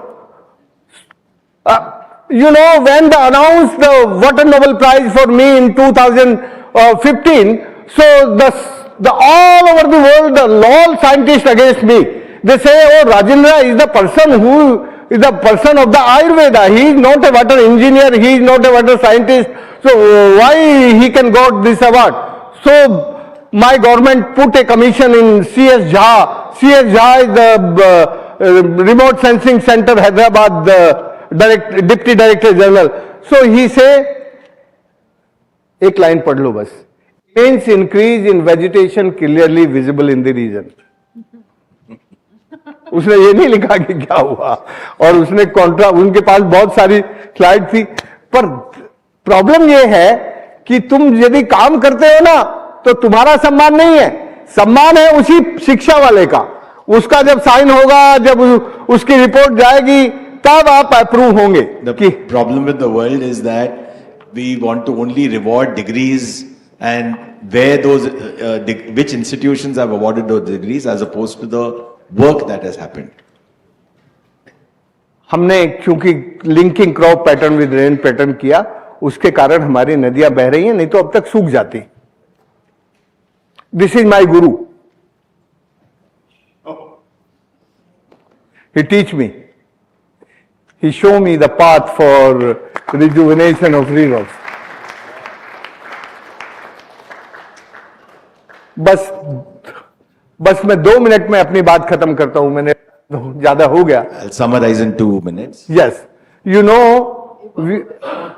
बहुत important है. चलिए, आपने कह दिया तो मैं फिर ठीक से बताता हूं. You know, we have only 4 type of the heat. If you are moving to the climate change, the lot of complicated system, science, understanding of the climate. But I make a very simplest way, and what I learned from my area, this is not a calculative science, that is only the science of by my farmers, illiterate farmers show me. So before the sun giving the heat on sea, so the sea desalinate the water and creating clouds. When the heat going the barren land, there the heat waves. So the heat waves not allowing the cloud go away. My sister Mridula say El Nino impact is coming in this year. So that is also the El Nino by the barren land. Barren land. So this crisis not allowing the rains. Next. And this is my working area where we are working. The all are only under the mining. And due to the mining, the barren land and the lot of heats here, and the clouds come here, but they away from the greenery, so no rains. And after that, we create the water bodies in whole valley, but no rains. So the people say, oh, why you are creating these new structures for water? But my work is continue. The people is continue. So I told them, तुम्हारे बूढ़े बाबा कहते थे, पानी से पहले जो पाल बांध लेगा पानी से पहले जो पाल बांध लेगा वो ही पानीदार रहेगा. Before rain, whoever basically does this work is the only one who will benefit afterwards. Yes. So we create the water bodies, and before, now you go back. So these water bodies fill from this area. Not all water bodies, only 20% water bodies fill by the diversion of the water from the forest area. So after that, the micro cloud formation start, and well recharge and agriculture start. So due to the agriculture, some greenery increase and some all red heat go away. So due to that, micro clouds, these micro clouds inviting the macro clouds. All macro clouds come from the Arabian Sea. So Arabian Sea clouds meeting our micro clouds and both giving the good rains now. So now they change the song. अभी मेरे गांव के लोग एक गीत गाते हैं, वो गीत जरूर सुन लो, ये आखिरी गीत Please है. hear this song that people from his villages now sing. अब बादल आते हैं मेरे गांव में, Now clouds come to my village, but रूठते नहीं है वो. but they don't get upset. आते हैं मेरे खेतों पर, They come over my fields. बरसते हैं मेरे खेतों पर. They thunder over my fields. पानी आ गया है मेरे कुएं में. Water has come in my wells. जिस दिन से पानी आया मेरे कुएं में, मेरा बेटा और मेरे बेटे की बहू लौट आई है घर. Since the day that rain has come, my son and his wife have returned to my house. अब मुझे मालूम है, अब वो बूढ़ी माँ कहती है, अब मुझे मालूम है कि मेरा बुढ़ापा मेरे पोते और मेरी पोती के साथ खुशियों से गुजरेगा. Now I know that my old age will be spent with my grandchildren. तो ये जो परिवर्तन है, ये पानी से आता है. इसको मैं हमेशा कहता हूं कि जब जलवायु परिवर्तन होता है तो उसके साथ हमारी सिविलाइजेशन और हमारी कल्चर और हमारी जो ह्यूमन एटीट्यूड है उसमें बड़ा परिवर्तन आता है. I know that when we do this work of water, that it basically changes human behavior and civilization itself. 2005 में मैंने ये कहना शुरू किया था, the water is climate and climate is water, but nobody listening me. After 2015, they are listening everyone to me. Because the lot of scientists of this world, they are speaking what I am speaking. So now I can say in the end, if we are really bothered about our common future and we can resolve this problem, what Mridula says, we have the solution. So we can give the solution, but this solution with the realization and internalization of the communities and civil societies. So that is a way we can make change in the humankind and the climate. And water is climate and climate is water. Thank you very much. Thanks.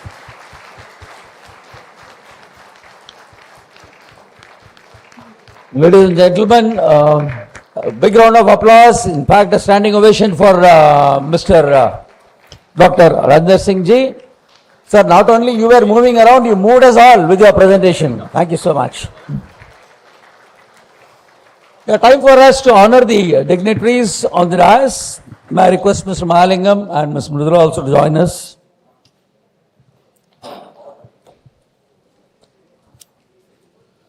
Revati, can you help us with the mementos?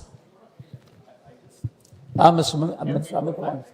Thank the organizers for one special thing, for letting me speak before him and not after him. I don't know how I would have been able to speak after him. May I request you step forward, Ms. Mridula, so they hand over the moment.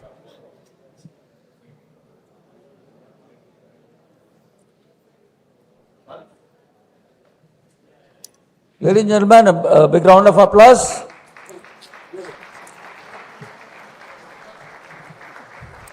To Dr. Rajendra Singh first and then Mr. Amit Chandra for coming all the way to Chennai and sharing your insights with us this morning.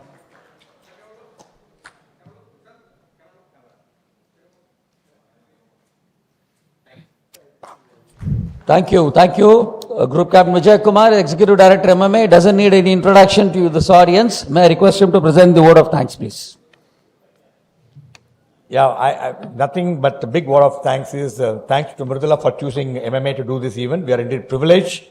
More than privileged, the icing on the cake is the presence of two outstanding personalities in the area of this, what we are discussing today is Mr. Amit Chandra and Rajendra Singh. Rajendra Singh is not new to MMA.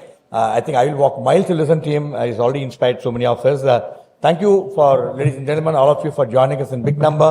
Thank all the past presidents who have joined this morning. Please stay back and enjoy the evening, till the afternoon. We have an outstanding panel discussion followed by this. Thanks each one of you for coming, and please join us for IT, and then we get back again another 20 minutes so that we'll join the panel on time. Thank you.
Mr. Srinivasan, am I audible, sir? Yes, can you hear me? Yeah. Sir, hear could me? you say again, because your voice seems to be a little low. We are just adjusting the audio here. Let me just see the volume here. Yeah, can you hear me now? Hello? Sir, could you just say again something? Can you hear me? Yeah, it's slightly better than before. I'll try again. Now, how about now? Can you hear me? Now I think it's better than before, sir, actually. Okay. Then I'll remove my headphone and maybe headphone is the problem. This is perfect. This is perfect, actually. Okay. Yeah. I will increase the volume also. Yeah. How about now? Absolutely. Your video is also clear. Audio also seems to be clear. Okay, that's good. Water. Good. Fresh, Thank you. Thank liquid you. Water is really very scarce, making up less than 1% of the planet's water. India's situation is worse because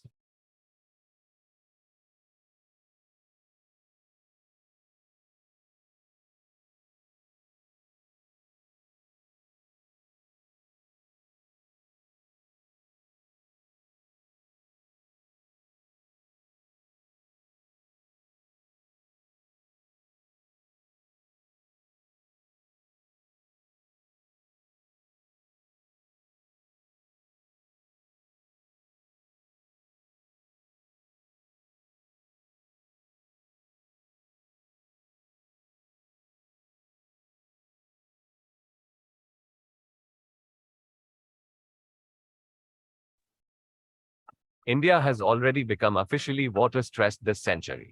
Worryingly, water availability per person continues to fall, and it is likely that India will become water scarce in the coming decades. Indeed, some believe that by 2030, India may be unable to meet half of its water demand. Even today, parts of India already face terrible water scarcity. To solve the crisis, we need answers to questions such as what kind of water risks do Indian cities face? How much water do Indian cities need? Do India's cities get enough water? Do all citizens receive the same quantum of water? Where do Indian cities get their water from? How is the quality of water? Why are water bodies disappearing? How will climate change affect India's water? Why did we get to crisis point? Is water a voting issue? What solutions can work? To find these answers, we went deep into understanding one city's water over time and space. Because India's water comes largely from the monsoon, it shares common features across geographies, and so, Madurai's experience offers valuable insights to understand and solve India's water crisis.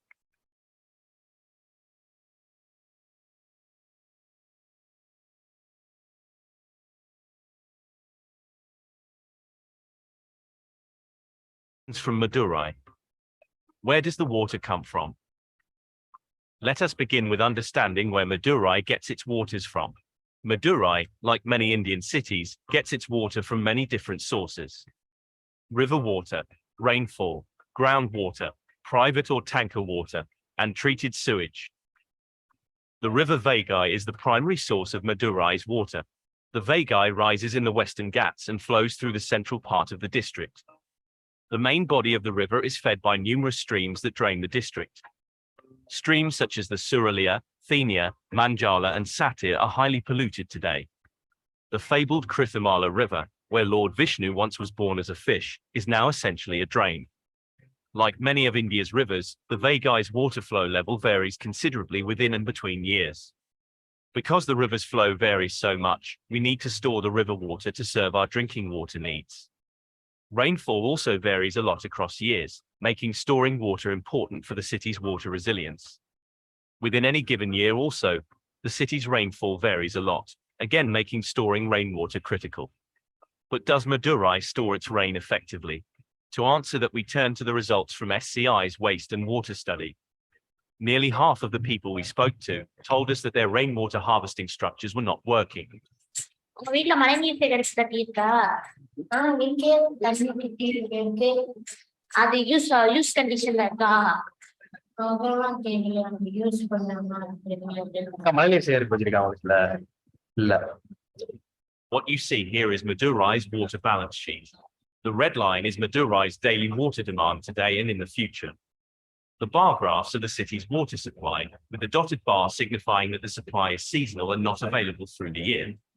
As you can see, Madurai struggles to meet its water demand today, especially in the dry season. Going forward, although the proposed water supply scheme will make the city more water secure, rising demand and the increased seasonality of the sources will still leave the city vulnerable in dry months. To fill the gap, households turn to groundwater. Half the households we spoke to told us that they tap into the groundwater.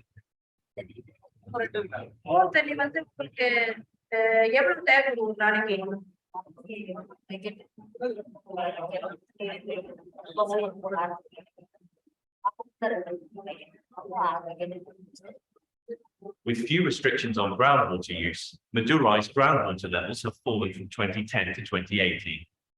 Groundwater levels have risen sharply in 2020 thanks to good rains and, most importantly, rejuvenated tanks. However, in El Niño or low rainfall years especially, families continue to struggle to meet their water needs. When municipal supply falls and groundwater dries up, households turn to tanker water. Even the poorest households, we found, buy water to meet some of their needs, some of the time.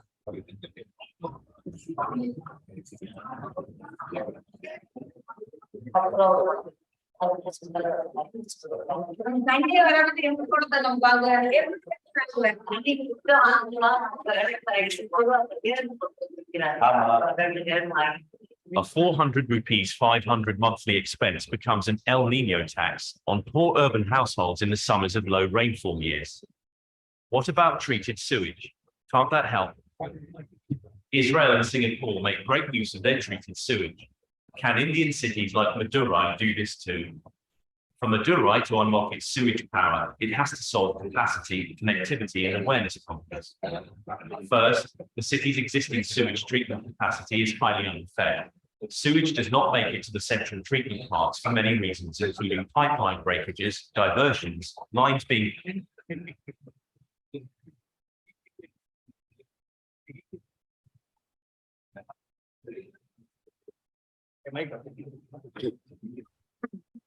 Ladies and gentlemen, may I request you all to settle down as we move on to the next session of the day.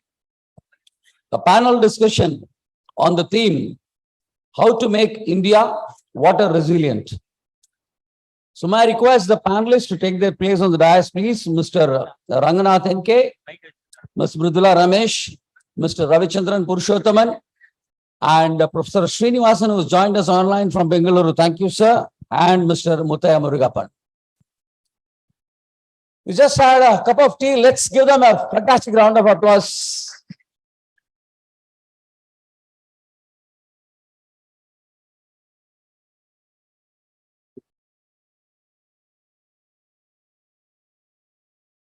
Before I hand over the session to Mr. Ranganath, who will moderate the session, let me briefly introduce the panelists to all the audience here. Mr. Ranganath was the Managing Director, Grundfos Pumps Private Limited, since its inception in 1998. He is currently the co-chair of CII International Committee on Water and the Southern Regional Chair for the Committee on Rural Job Creation and Backward District Development. He was the President of Madras Management Association for the year 2010 and 11. Thank you, Mr. Ranganath, for being here today and for agreeing to our request to moderate this session.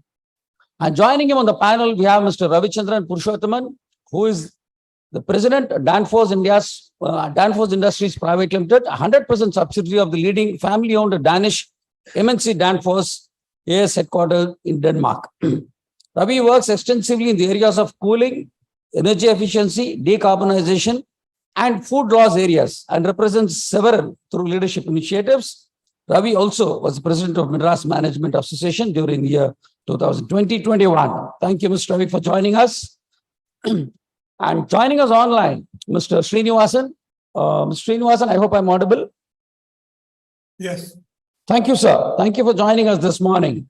Mr. Srinivasan is a distinguished scientist, Divecha Center for Climate Change, Indian Institute of Science, Bangalore. He's a distinguished scientist.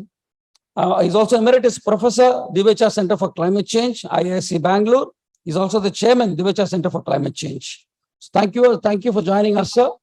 And we have Mr. Muthaiya Murugappan, who is the whole-time director and CEO, EID Parry India Limited. In July 2007, he joined Carborundum Universal QME as an export manager. And today you've seen his growth. He's been appointed CEO of the company in May 2022. He enjoys keeping fit and with tennis and yoga, as you can see. So thank you, Mr. Muthiah, for joining us this morning.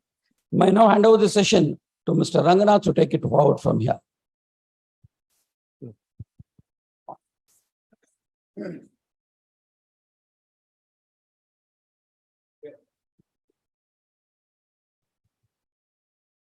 Yeah, this works.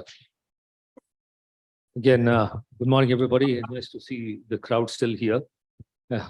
And I presume the coffee and the vades will keep you awake till lunch. And as Mali was saying, he didn't expect a topic like this to be attracting so many people. So let's have a quick recap of what was said this morning about the water situation in India. First, I'll go with what Mali said. He spoke about don't spend money like water. Mali, now it should be don't spend water like money. The younger generation sort of lets money flow through compared to us as if it's water. So we should be looking at that. So having listened to all these, let's look at what the situation is in India. Currently, the numbers in India are never very, very accurate. So give or take a few million, or you should be all right with that. There are about 600 to 700 million people in India that face a water risk or have no accessibility to water. They have very poor access. I'm not saying that they have no water at all. And if we go the way we are going, like it came out in her report, and some of these home truths that came out in the report, we've been speaking of the same thing for the last 30 years. It's only in the last decade or so I see some amount of, speed that has picked up in the water area. I think the inertia has been so high that we couldn't move it for 20 years. In the last 10 years, it's picked up speed, and hopefully in the next 5 years or so, it'll run fast enough for us to make the changes. But if we don't do, by 2030, 40% of India will have zero access to water.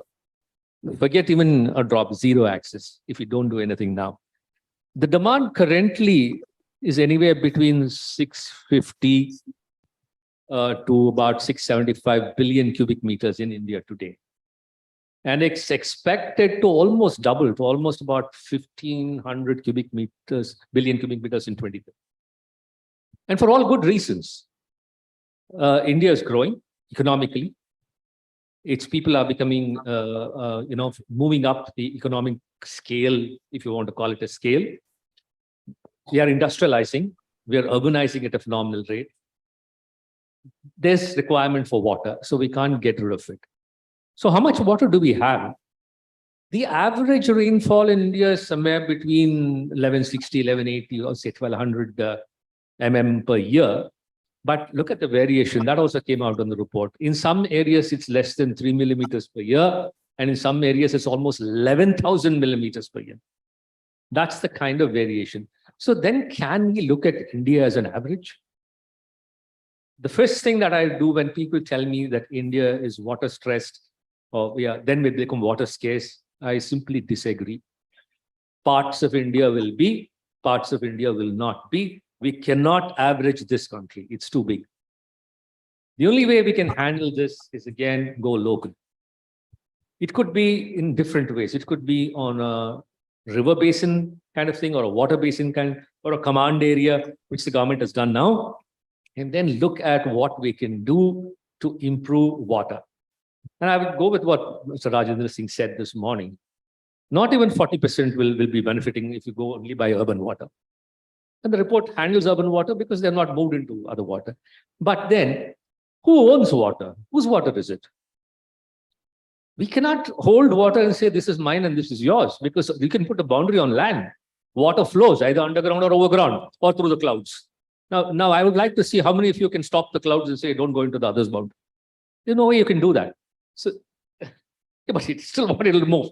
So that being the situation, there has to be a holistic approach to water, which means water for agriculture, water for industry, water for human consumption, and water for animal consumption is all one water. And there has to be an oversight over all this to see how we can equitably share all this. And that today does not exist, although we're trying to get to that stage. And the Jal Shakti Ministry is one first such effort. But sadly, water being a state subject, we still have maybe 6 or 7 ministries handling water. Water for small scale industry is different from water for large industry, is different for water for municipality, is different for water for urban areas, is different from water for rural areas. And we have only the same water. I often said in these forums, not a drop of water was made from the time this earth was born, nor has it been destroyed. Except that it's been polluted. So the access to clean water is very, very difficult. So if you look at what we have today in terms of rain, we cannot call India itself as a water stressed India. We have almost 4,000 billion cubic meters of rainfall, precipitation, of which about 2,000 is usable. The rest goes here and there, of which we are using about 1,000. But then, like the report said, it all comes in a very short time. So the issue is, how do we go about storing this for a, you can't call it a rainy day, no? For a non-rainy day. You store things for a non-rainy day. So that's what we need to do. Yeah, we all spoke about, 18% of the population, 3-4% of the water resources, but that's fact, nothing you can do about it. Also, why are we so focused on a per capita water that is available? There's no way that number can go up. Our population is going up phenomenally. The water is the same. In fact, the potable water is reducing. Obviously, if you have the numerator constant and the denominator going up, there's nothing else you can do but to sort of have the number go down. So that is also a fact we have to live with. So there's no way that we should be bothered about that. All that we need to do is really go local and see, are we giving equitable access to water to all the stakeholders that are there in each area? You split it geographically, you split it river basin wise, you split it command area wise, you split it water basin wise, doesn't matter what. Do we have? So this is one thing that we need to do. And we know that 1/3 of India is drought prone, 1/10 of India is flood prone, and 2/3 of India has contaminated water. These are all facts. All that we can do is start reversing this contamination. Now, the drought-prone and flood-prone areas is probably an act of God, but with climate change, which you cannot control, we have to deal with it. But the rest of it is important. And again, for people who do not know here, 80% of India's water is used by agriculture, approximately. It could be even more. 10% by industry and 10% for human and animal consumption. Now, industry, we have 2 industrialists, or 3 in fact. All of them. We are sort of lopsided here. There's only Professor Srinivasan on the other side. But industry has a business case to save water. You don't have water, you have no business. So basically, you will have to do it. But then let's say you save 50% of industry consumption. That's 5% you're saving. You're still not solving the water out. We have to go behind, I would call it the elephant in the room or the holy cow or whichever way you want to call it, called agriculture. We are profligate in the use of water in agriculture. The government has a program for more crop per drop. It's very, very, very important. We use, compared to Vietnam and Indonesia, I'm not looking at the Western countries, we produce half the quantity of rice for double the quantity of water per hectare. Why? 10% savings in agricultural water is 8% savings in India's water consumption. It almost 80% of human consumption for India. That alone would have enough water for the rest of the people. So we need to be very, very clear what we can do. The central government has taken tremendous efforts. I think they've put 93,000 crores into what they call the PMKSY over 5 years. They also came up with something called a composite water management index, which is a brilliant kind of way of starting for every state as to how well they are doing. Tamil Nadu is about sixth or seventh in the 16 or 17 states that they have. I think Gujarat and Kerala are right at the top in terms of managing the water. It's not the quantum of water, it's how to manage the water. So having said all this, we are going to talk to talk to these gentlemen and the lady and the professor there as to what they see and what they have seen all these years in how they have dealt with issues of water. We have Muthu, who actually grows sugarcane, where he makes sugar. And then we have Ravi, whose company makes all kinds of drives and etc. to sort of save energy. And there is a water and energy nexus. Actually 30% of the energy is used in motors in the world. And at least probably 50% of the motors are used for pumping water. So there is a nexus there. So we need to look at what needs to be done. The other issue is, how do we have a holistic approach when the states are handling? We know what is wrong. The report brings out what we have been speaking. We know the issues that are there, but yet we don't do a thing because we're all sitting and saying, who is to do this? You take, she spoke about Kuam. 4,000 cubic meters of raw sewage is let into the Kuam and Adyar by the city of Chennai. If you ask them, they don't have the money to put up the plants. Now, will you say, okay, let the private people put up the plants? Are you going to take over from the government what's to be done? But then we have to find a way of doing it under PPP method, which is what is happening in the Namami Gange scheme, etc. So rivers turn into sewers and we have an issue. And it impacts groundwater. Now, why groundwater? We are the most profligate users of groundwater in the world. We consume more than China, US, Israel put together, more than that, groundwater for our agriculture. All these three who are really producing a lot of agricultural products, all three put together consume less than India. Overexploitation of water. And we also have borewells in each house. We won't even have a borewell for a set of houses. We want one in our house. Not understanding that the water is flowing from one house to the other underground. So why do we need borewells? Because the government is not giving us water, simply. As long as there is no water coming in, we are going to have borewells. So this is something that we need to do. And the last one, of course, is sewage. Sewage waste is perhaps the greatest source of water, this wastewater that is going there. We are now, cities are going into sort of recycling. In the city of Tamil Nadu is doing quite a bit of work. And I went and saw some of these. They're doing tertiary treatment and sending water down to the industry. So this circular water, when is it going to sort of become really a norm? That is something that we need to look at. So all these are issues. So let's get to some of so despite all these good intentions and plenty of money spent, India's water crisis, like she says, is getting worse, or it's staying where it is. We're not able to turn around. And somebody was telling me that if we start turning around, it'll take us 30 years to get back to where we should be. And we don't have those 30 years. So let me start with a few questions. Okay, I'll go with Muthu because he's sitting at the far end. Now you have a food-based industry. Okay, now you're making alcohol too out of it, but that's still biofuel. Biofuel, yeah. Okay, let me use the word for it, biofuel. So having said that, in your community and the industry, what are the issues that you're facing? That was one. And is there a buy-in from the community to work with you? Or do they expect money from your CSR efforts to just keep helping them out and they won't do anything? What is it that you see on the ground?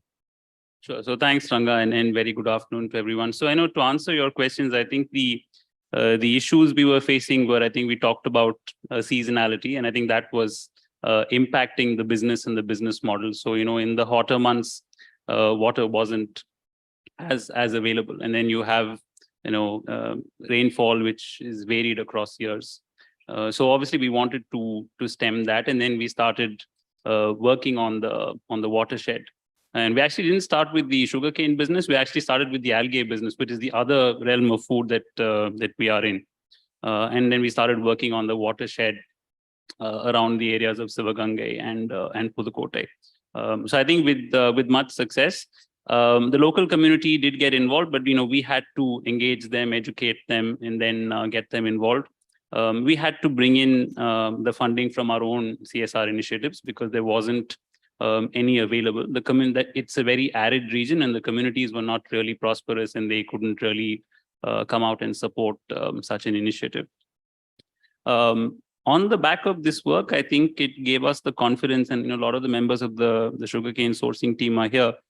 We've actually expanded this activity into the sugarcane belt, where I think the issues were even more graver. So with the first, there was issue of seasonality around running the factories. With the sugarcane belt, it's, as we all know, I think we talked of earlier as well, sugarcane is a water guzzler.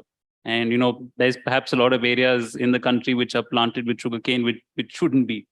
Of course, it's lucrative for farmers, and that's why this has happened. But there's also age-old irrigation practices where sugarcane farmers flood their fields, and they believe it's the best way to irrigate the crop, wherein actually it's obviously depleting the water table. So to address a lot of this, we've expanded into the sugarcane areas as well, and our sugarcane business, of course, by size and the number of farmers that we touch close to 200,000 farmers. So we have to, in a sense, there's captive CSR funding available, but then we had to go out and start broad basing this funding. The report talks about partnerships.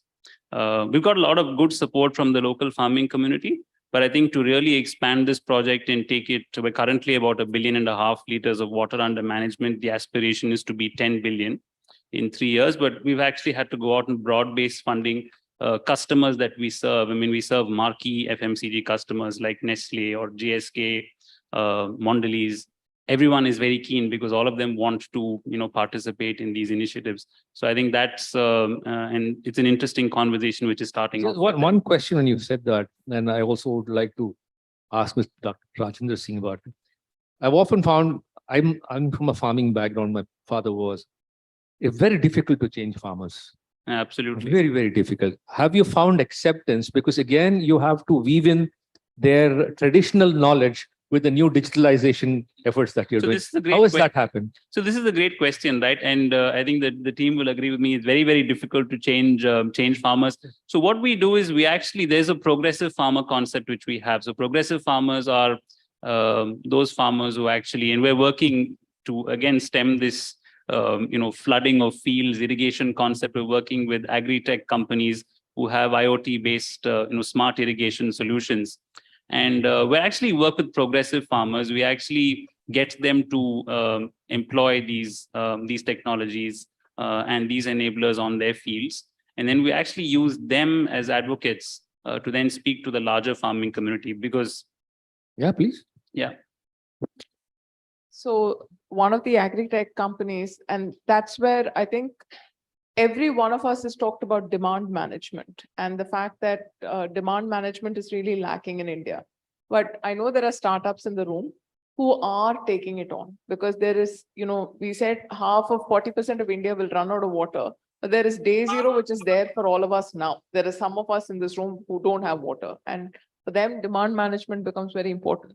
One of the startups that Muthu's alluding to, I think, I'm not sure. Yes. So there's a startup, and I can name the startup. It's Cultivate, and I think we've signed them on, and they work on precision irrigation, using IoT, Internet of Things technologies.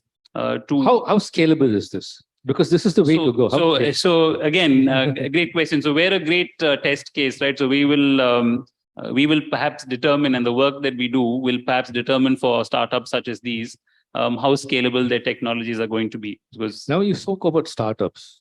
So what do you think startups can do, and how can they help build water resilience? Considering the fact that they are startups and their sphere of influence is small, how can they scale up and really build this water resilience? I don't know how many startups are here, but maybe you have spoken to them. The startup ecosystem players, please stand up. But all I'm saying is, see, I think if you have startups working in isolation, you will never solve the problem. Partnership is the name of the game. In many cases, there are things like indigenous knowledge. I couldn't agree with Rajendraji more, saying that wisdom is the key to solving India's problem. But the problem is the community connect cannot happen, has disappeared in cities. So we do need people to come up in innovative ways to solve it. For instance, I think there is one startup, Earth Focus, somewhere floating around here. And he does demand management. VGOT is there. So there are, I think Pratap is there. So they fund, the bore charger goes down the bore and sees. They put a robot down the bore well to see how it's working and how do you rejuvenate dead bore wells. Because, very often dead bore wells are places where children can fall and die. But to answer your question, are they scalable? 100%. I think water is where electric mobility was 5 years ago. 5 years ago, electric mobility was a joke. Today, if any of the angel investors sitting in the front row wants to invest in an EV startup, it's moved out of our ken. Okay, so I think that's how fast it's moving. One more contentious question on startup. What are we trying to do with startup? We're trying to measure and help decision making. In almost 80% of the water business, it doesn't require anything. It just requires implementation. Recharging of bore wells, and rainwater harvesting to make it effective, it just requires implementation. What is stopping our people from implementing what we are discussing? So I will take a crack at that. So, I guess I'll speak from a farmer perspective. It's just age-old practices. There is no belief that these new practices will perhaps work. Also, a lot of farmer and farmer families we've seen, their next of kin have moved on and they've got jobs in the cities, they've got jobs in other countries. They perhaps have a low energy level, saying, hey, I'm not into all this, let my field just be. Anyway, you guys, and speaking on a sugarcane example, you guys will take my crops a year later and then you'll pay me the money for it on time. So why are you bringing all this? Let's get opinion of Professor Srinivasan. You've been hearing us, Professor Srinivasan. What is that is stopping us? And then I'll also ask Dr. Rajendra Singh after this. These are some very low-hanging fruits which can be done as a matter of routine. But what is stopping us? Can you hear me? We're not able to hear you. Hello? Yeah, you go ahead. You hear me? Can you hear me? Yeah, we can. Yeah. So I think for a long time, I heard people saying that most of the problems we face is due to climate change. So it's important to recognize, as shown by Mridula, that the issue is not climate change. The issue is our population gone up 4 times, as you have pointed out. So our availability is going down. So unless we do something drastically in the next 10 years, the situation is going to get very bad. So this is where the report that has come out from Sundaram Climate Institute is very important. I hope a report like this is done by every city in India, so that every city recognizes that they cannot afford to be careless about water conservation. Take Bangalore as an example. Bangalore is a very poor example of a city built on a hilltop, nowhere near a river, and it's growing in size. And so it's taking water from Kaveri, which is almost 100 kilometers away. So now there are plans to take water from Sharavati River, if you can believe it. So to me, instead of looking at conservation and see how to manage the water demand, people are saying, let's draw lines 100,000 kilometers away and get water from some other place where water is plenty. It is not true. There is no place in India where water is really in plenty. And so I think it's important for people who make decisions about water realize that cities have to be self-contained. They cannot be drawing water from some other place. Take Delhi, for example. Delhi has the highest per capita water consumption, and they're literally taking away all the water from Yamuna for their consumption.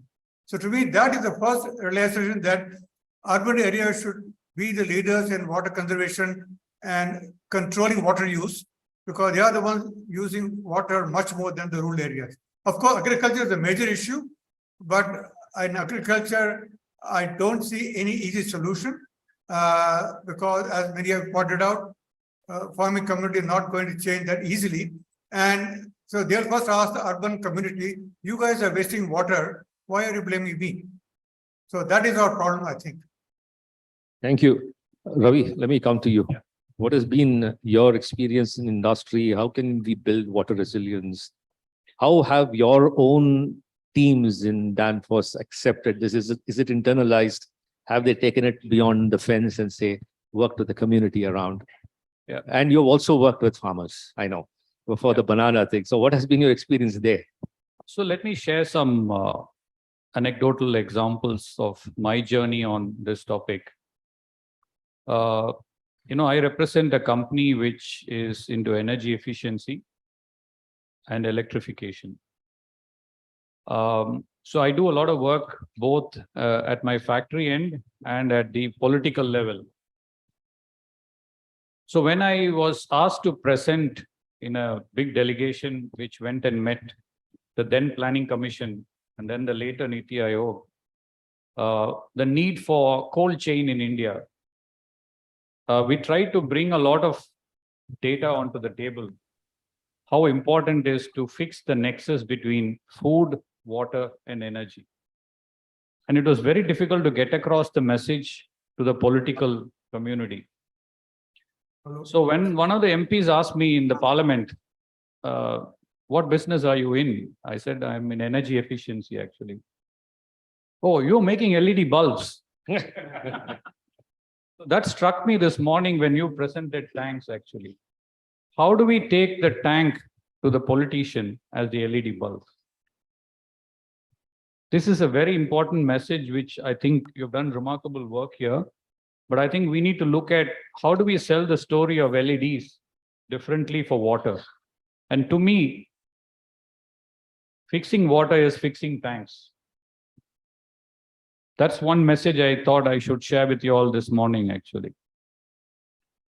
Now, I actually come from an agriculture family. I've sat on the laps of my grandfather, and we used to grow cotton in the black cotton soil of Coimbatore.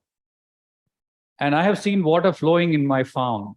And I've grown up in the farm, in the village, sitting in the tank, taking bath at 11 o'clock in the morning as a childhood. I still remember them. It's fresh in my memory. Now there's no water. Everything is closed. Even the well is closed, actually. It's urbanization which has driven us away from farming. But that was in my mind when I took over this role. When we signed the MOU with government of Tamil Nadu, we have a 50-acre campus in Chennai.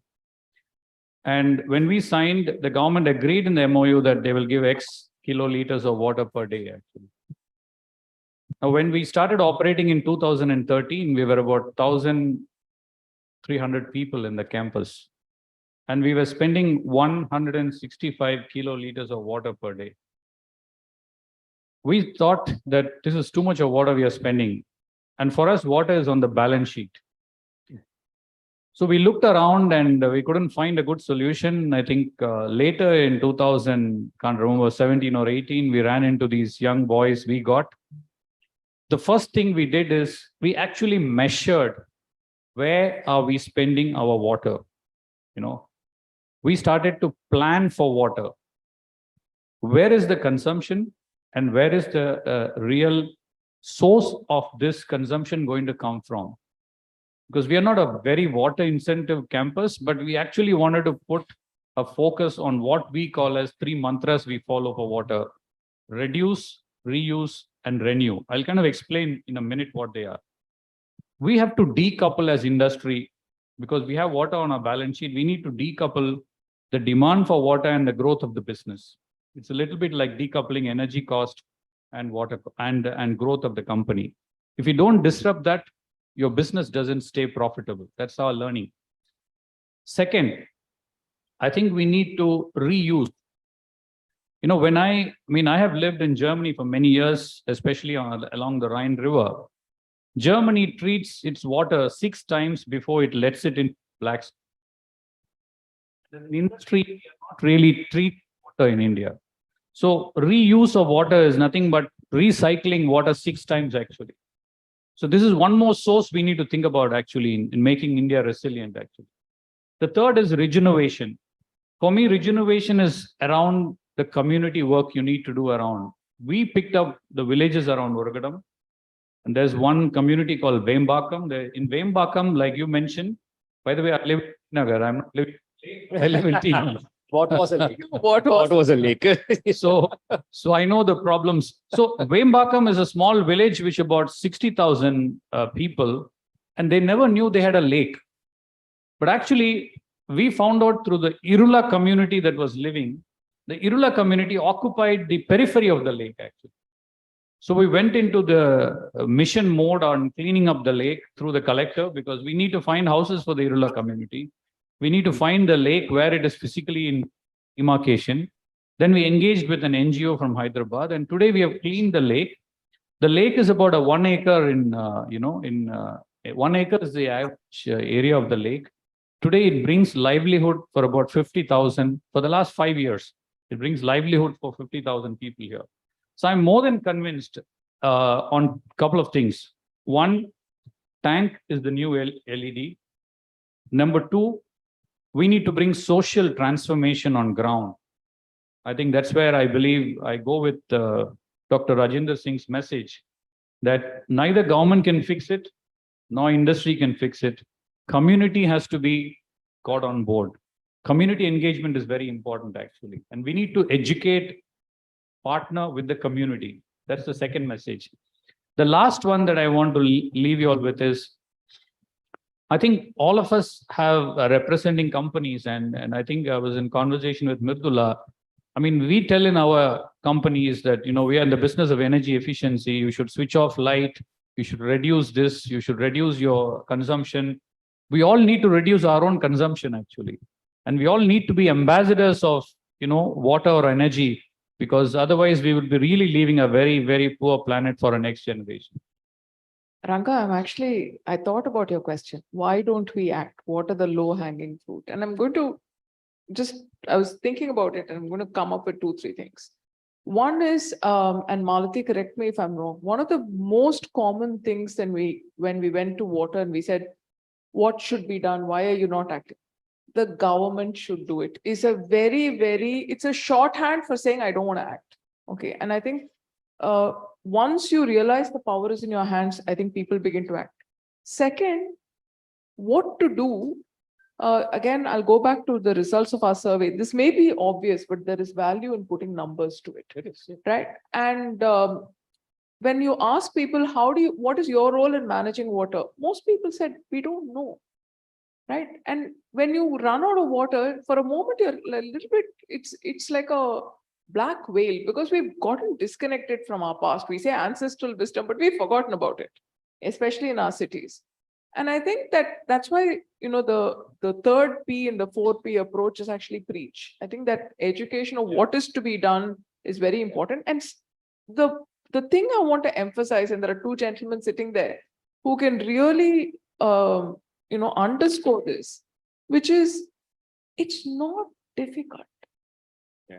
Right? It's not expensive. In our factories, and my mother we put 100 water meters, and the number it threw up, and we're not a big water user in our factory. The number we threw up, she said, it's completely wrong. So she said, go get the water meters recalibrated. So we got the waters recalibrated. The numbers were right. We were using millions of liters of water a month, and we had no clue that we were using that much. But moment we had the meters throwing it up, fixing the consumption takes less than ₹1 lakh. It's, it's a leak there, which you won't know exists until you get the meters. So to your question, one is a disempowerment of self, saying it's not my job. And I think many of my friends, when you start saying, let me start doing something about it, the changes come quick and fast. So that is one. And second is a lack of knowledge of what to do. But I think the stories are coming up, so we can start acting. So just add one more thing. I mentioned about when we started 6 years back, we were consuming 165 kiloliters of water in the campus every day. And then when we got Vijay and his team, we put the entire IoT solution, we started measuring. We just didn't stop with that. We started educating our entire community in the company, the 1,300 people, that we are consuming so much amount of water. Now we have started measuring water. We are actually consuming in these buildings. These are the reasons why we are consuming more. These are the actions we are taking. And this is what we expect from each one of you. And you know, one guy came up with an idea, sir, sambar sadam pandraniki, sambar nalla vandu nariya wash pandranga kaiye. So we changed to Bismillabad, water consumption came down. No, small things can bring you a lot of change actually. So the point I'm messaging it, you know, sometimes preaching is not about telling also, it's making people execute it. No, but the other thing, this is something anybody who has a cook at home will realize it. Okay, you'll see the water just running in the kitchen and it'll hurt you. Okay, if you tell them, please, thanni konja korchu use pannunga, nobody's going to listen. Okay, this is a thing. So this is something I learned from Jishu Hossain, Pokayoke in TPM. Idiot proofing. So the simple thing to do is take a plumber, 200 rupees, reduce the pressure at the back end.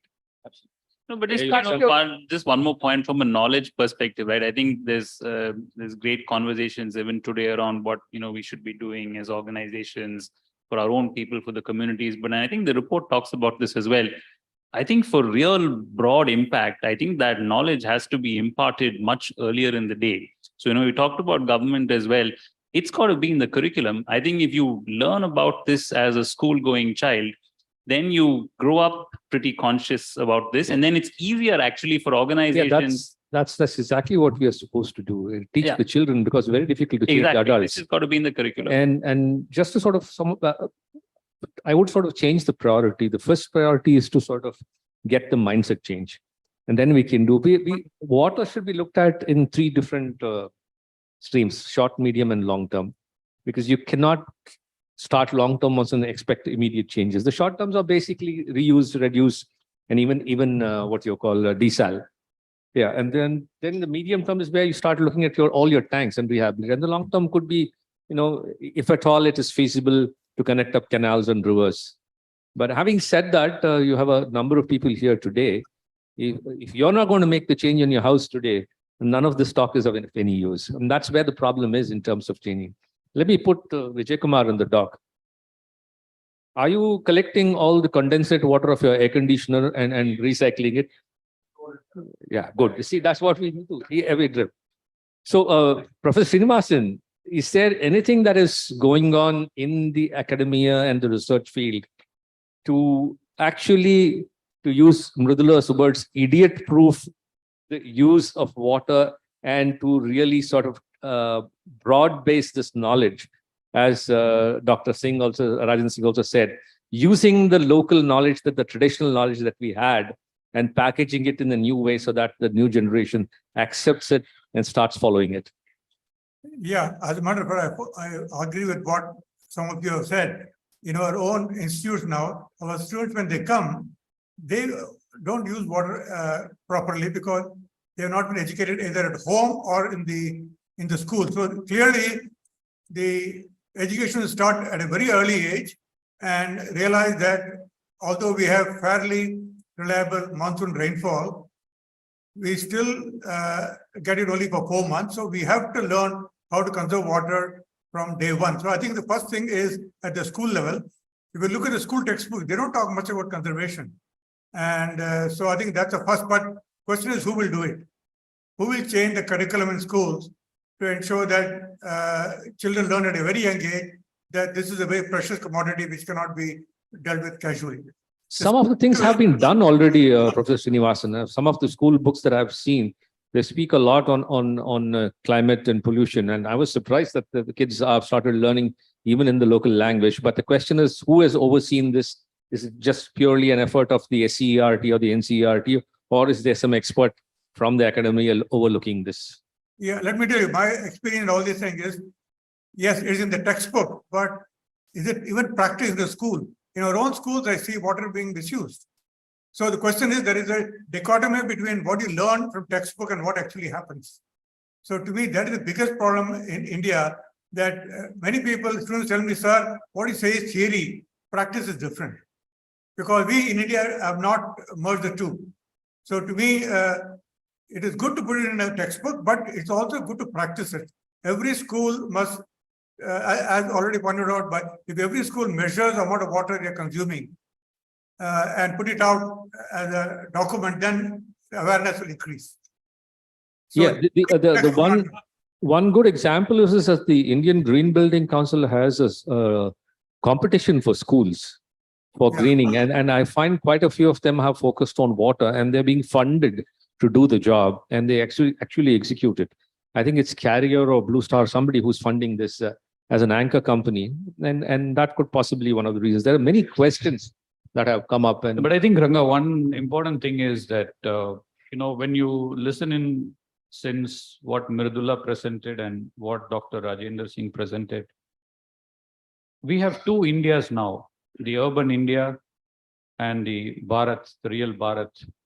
And I think we have a situation where migration and urbanization is kind of divided now. The urban part is 50% and the rural part is 50% actually. And when you look at water, you really need two different approaches to solving the problem actually. Urban centers requires deployment of technology. Not sure how many of you know in this room, Coimbatore has a sewage treatment plant. And it is an energy positive plant, which means it does not consume energy. It actually generates energy and it uses its own energy actually. So technologies are available on how to solve urban problems. Of course, they are all coming from outside of India to innovate with startups and do it in an Indian way at an Indian cost level actually. The second thing is to really look at the real Bharat. And if you look at our real Bharat, almost today, the Bharat is about $1.2 trillion economy actually. This real Bharat, if you can put water back into the Bharat, I'm sure there's going to be a lot more opportunities for the Bharat to grow actually. some states are doing well. Yeah. And we should So my summary is that replicate. we might need to look at it two different lenses to really with two different approaches. But again, it's not easy. Here we need to get the community on board actually. So we all have a role here to play. There are a few questions that have come up. I'll ask you, but before I get to that or to you, the question up in front of us is how do we get all the stakeholders to work together? And how do we change focus from activities to impact? And to ensure that whatever we are talking and doing is creating the required impact on a sustainable manner. And the example why I took this is that we did when I was working for Grundfos, one of the first few lakes. We thought we had done a great job. Everybody was very happy. It's all vibrant. 1 year later, it was back to where it was because what you said, it's nobody's lake. The locals did not take. Then we said we have to change our business model. We're going to sit with them for 2 or 3 years, get a committee going. And we found that it's not necessarily important just to get the people around. You also have to look at the larger community around who had more money but were not involved and got them involved. So the people who did the job were the people who are around the lake and the people who funded it were the people beyond because they said, okay, our area is now looking good and we are getting much more greenery. So there are little pockets of excellence where we need to actually tie them together. And the studies like this that you have done or what Dr. Rajendra Singh said, state what is to be done and we need to keep stating the obvious all the time, in not just in water and even in business. Because sometimes or most of the time we tend to forget where we started and what we need to do. And unless until we keep stating the obvious and saying that we need to, it's like a guided missile, no? It goes all over the place. Aranga, I'm going to interrupt because it's not obvious. See, the connect between the community and the lake is very clear in rural India, right? The lake is life and the life is a lake. So the connect is very clear. In urban India, it's not clear, right? The lake is an abandoned orphan filled with sewage, with stray dogs and rubbish. Mostly occupied. No, and that's where we need to create that community connect. So that's where, the whole point is echoing Ravi's point. It is a totally different approach. So the digital India needs water literacy program.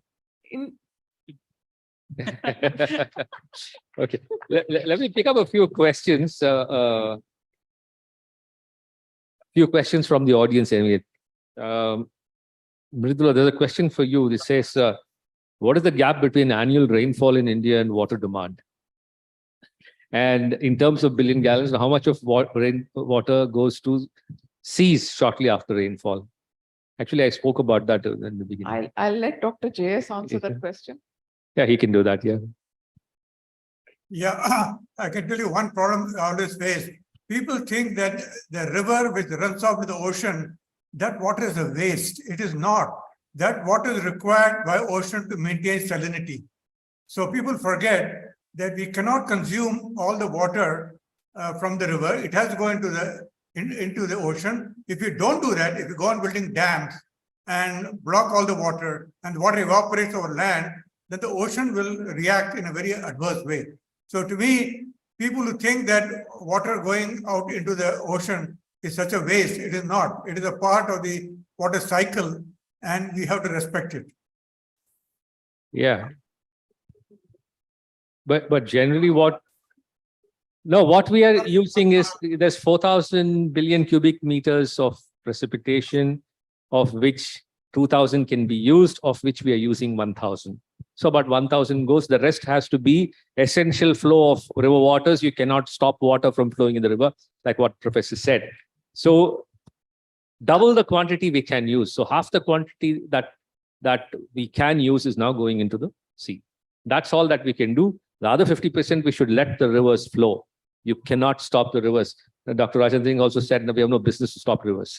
So that's the situation. Muthu, question for you. Influential farmers are very much the need of the hour to bring about desirable changes, be it in crop production or adoption of the latest technology. But how do you make the technology more affordable to poor small marginal farmers? So, of course, as a business, we have to play a big role here.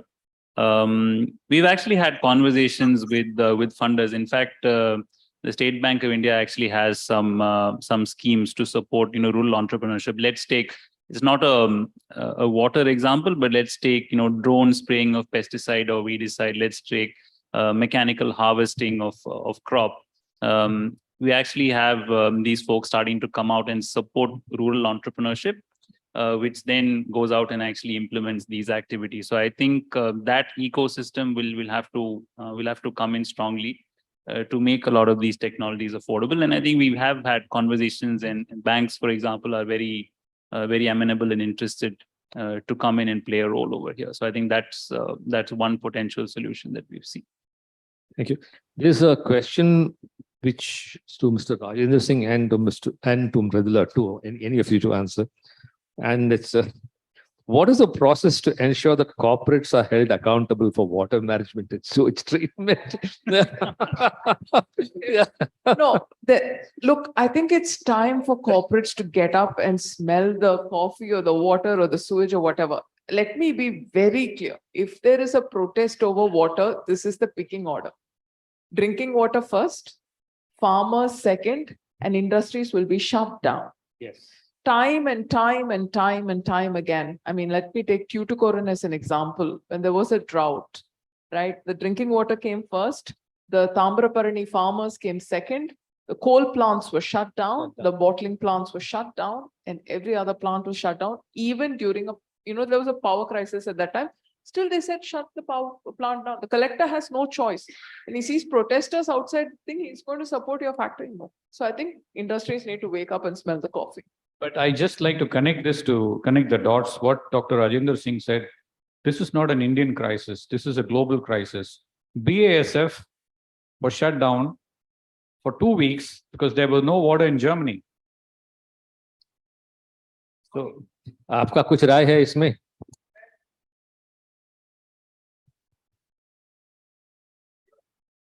I can say the government of India, the 3-time making a water policy, and they always say that drinking water is our first priority, but never follow.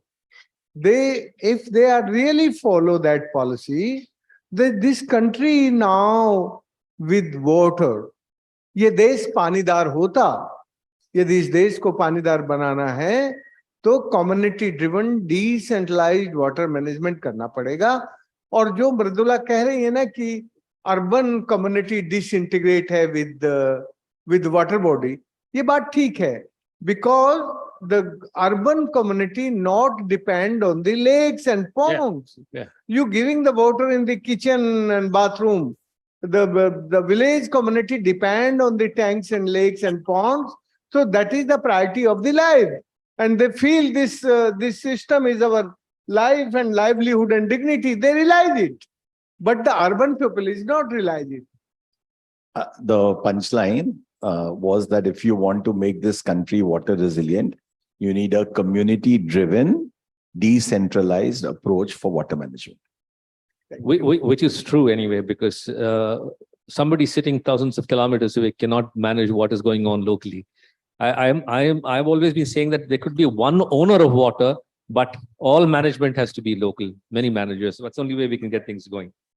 There is a question here which is open to anybody. The Adyar River, the Coombe River are now declared dead. And the prime area of Chennai, what could be the next move for bringing it back to life? I don't know who declared it dead, but yeah, you did. So, Ranga, let me take a crack at that. I mean, this is not a comparable example, but there was a ATP tennis tournament in Chennai, and I think it thrived for many years, and then it went away. And the only initiative which was actually successful in bringing it back is all the Chennai corporates. I mean, many friends of ours all actually banded together and then came out in support of this tournament. They obviously jointly funded it. The government also supported this initiative. It was very nicely done by the sort of business community here in Chennai, and the tournament came back live. It doesn't no longer exists here, but it then came back into Chennai for many years. So the point I'm trying to make is for the Adyar River and the Coombe River, I think a lot of us live around, a lot of us in the room live around these water bodies. And I think it's useful for the corporate sector to come together as one sort of part of this one piece. Of course, the community needs to come together as the other piece. Community at large, I mean, children, people at different age groups, and then go up to the government, and then bring in implementation partners and work together as an ecosystem of stakeholders. And I think if that's done, these rivers flow through the prime parts of the city. And I think if these rivers are rejuvenated and the areas around the rivers are, as the report says, and as Mridula was talking about, are community friendly in terms of parks and walking tracks and so on and so forth, then there is a sense of belonging. And I think that energy in itself, I think will drive people to, ensure that these always stay sacred, for lack of a better word. So I think the point I'm trying to make is a partnership here. I think there's one more element on top of what you said. When we had this smart city project, we were looking at a proposal of, the Chennai, the business hub is T Nagar, and T Nagar consumes something like 60 megawatts of electricity. And out of the 60 megawatts of electricity, 40 megawatts is for air conditioning. And we looked at a project of taking water from Marina about 10 to 20 feet down, because the temperature of the water down is very less. And we were looking at bringing through the Coombe River into T Nagar, because that was called the district cooling model, which Singapore has done it. Now, Singapore is not only recycling water, but they're actually using new technologies to disrupt the need for water. So I think we have to look at just not cleaning up actually. What are the sector couplings that are around water? And then the business cases get very, very stronger. But the problem is we work in silos and we think through our own lenses. We don't look at the interconnection of many things around us. Water is life, and life is water.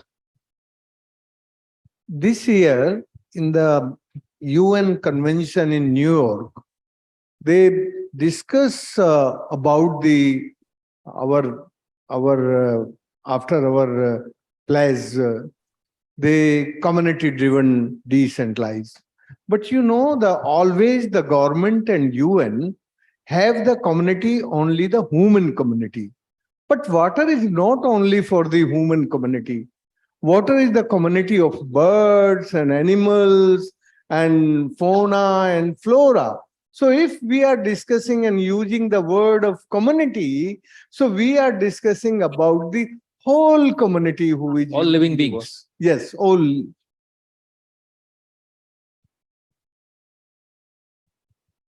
And Sir, just to just- follow on something there, 1 second, a great, see, for a person like me, I'll always look and say, what is the easiest marker to know that something is working well, right? You need that indicator, IoT meter. A great marker for a health of a tank is a good diversity of fish population. Right? And that goes to the point he's saying. Yeah. Sir, I have one. Actually, I am fully agreeing with our Rajinder Singh's speech. Particularly when I want to talk about this holistic approach, we are talking always supply side or demand side. When we go for 80% of water is going only for agriculture. If you just save 10%, we have got the technology, all the technologies, micro irrigation, drip and sprinkler. We have 10 million hectare high potential. For the 20 years in Tamil Nadu, we have only 4.5 lakh hectares covered, even though we started. Similarly, you take Maharashtra in sugarcane. Sugarcane, our Mr. Mathu, he has told Murugappan a lot of things, but technologies are available. Live demonstrations are available. Nobody is going to the field. Live demonstration. Live demonstration, for example, SSI technology is there. We have conducted more than 50,000 in agricultural universities, but the government side is not sufficient. We have to have the support from the industries, corporates, for technology intervention to the farmer, because the farmers are lagging behind, we know. As he has suffered a lot on supply side to make a check dam, to make all. We have 40,000 tanks in Tamil Nadu, I want to tell.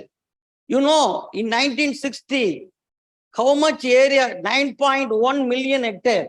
Now you see all the records of the government or private. Now only 4.2 lakh hectares are irrigated by tanks, which are constructed 40,000 tanks by our ancestors, ancestral action.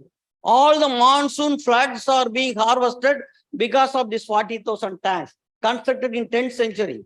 Now only 15% area irrigated under tanks in Tamil Nadu. Similarly, Karnataka, Andhra Pradesh, all southern places, states are completely the supply side that in the agriculture side is major user of water.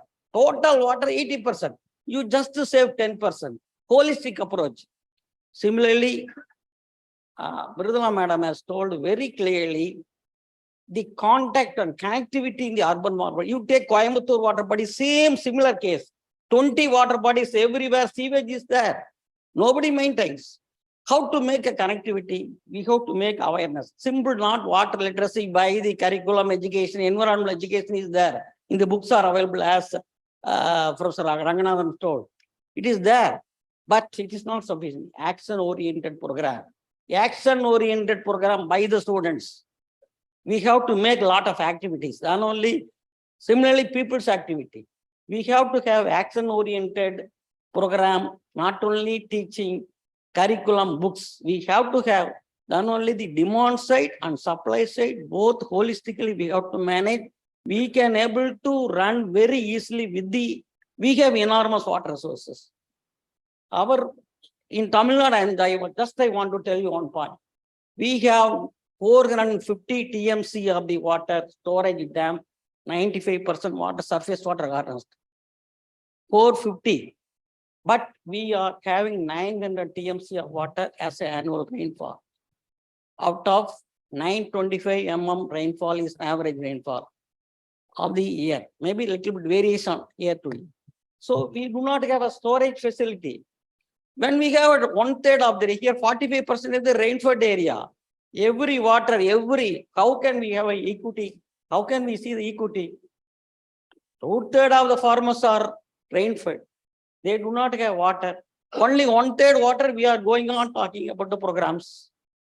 Wastewater use, that's fine. for urban areas, certain part. You make an urban agriculture, make a vegetable cultivation with the same master decentralized pattern as Mridula is telling, decentralized pattern of wastewater use. Every house, there should be a belongingness. It is my water. It should not be a common water. You make a vegetable cultivation. That is what we are trying to inculcate. That we have done, sir. That is the problem we are facing. 225 households, they are making their Good. own wastewater with their for vegetables. Good, I think you should sort So of. that type of thing we have to promote. Yeah, sir. we should So promote that these we kind of want. things. Is Dr. Ramaswamy from Tamil Nadu Agriculture University. Yeah, Huh? Tamil Nadu Agriculture University.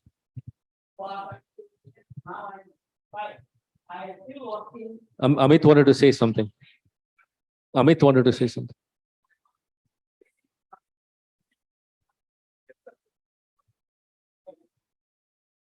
Thank you. And we should promote this more and more. See, Yeah. we talked about behavioral change and everyone wants somebody else to do something. But the question is what each one of us can do. Can do. Most of us are very privileged people. We eat 21 meals in a week.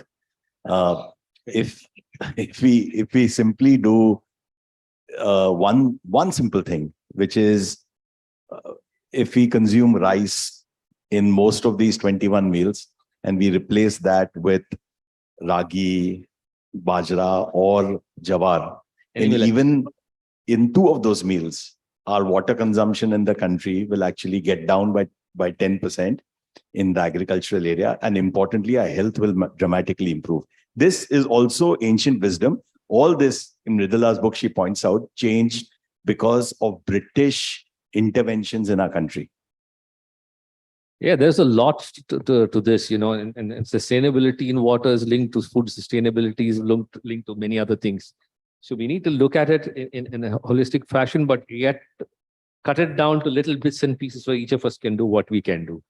Because otherwise it's very difficult to a thing. So you started this from Madurai, and I'm sure most of it is applicable.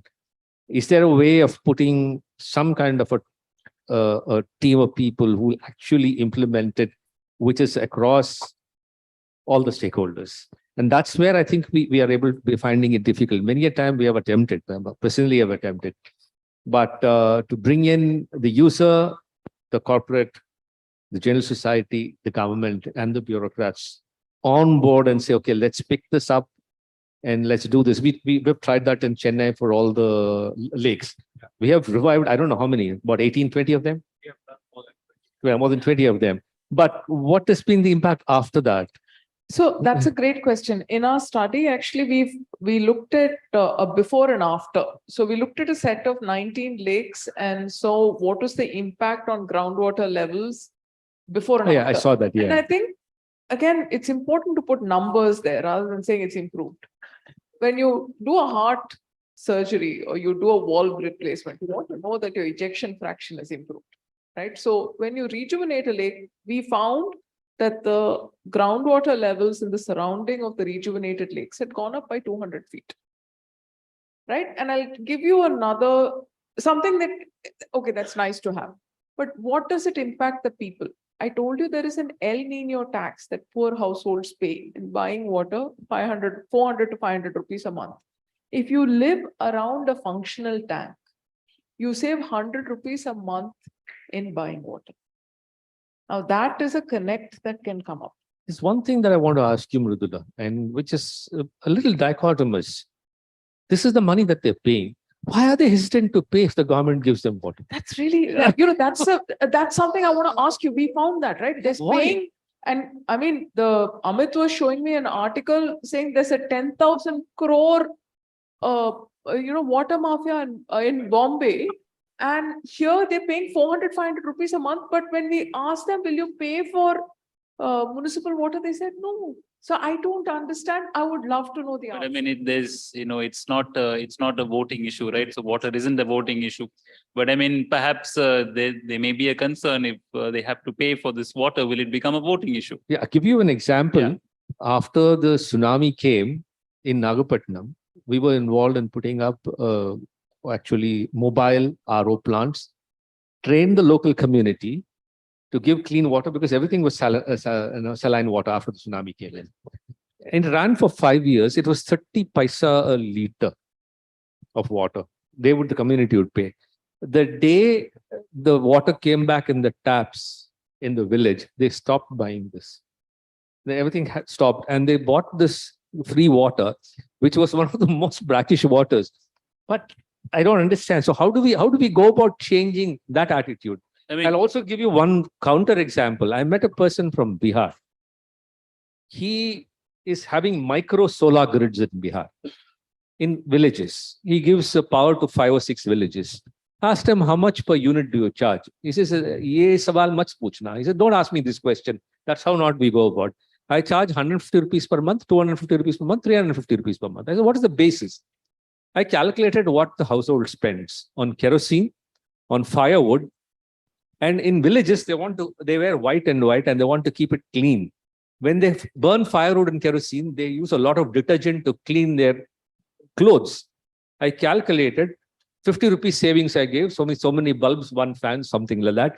So no kerosene and firewood was becoming gas anyway. So I'm saving them 50 rupees and they're very happy. I said, how much do they pay per unit? I said, again, you're asking me this question. I said, it's an academic thing. 16 rupees per unit. Will you and I pay? No.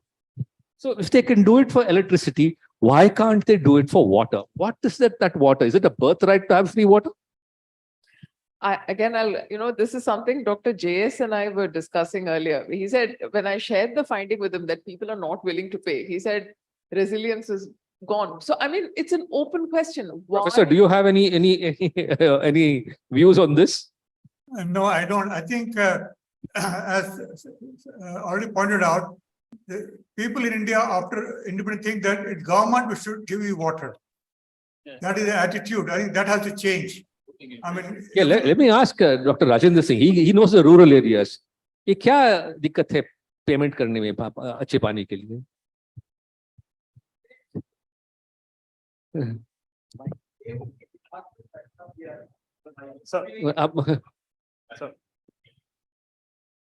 हमारे पास बहुत पानी है और ये पानी मुफ्त में मिलना चाहिए।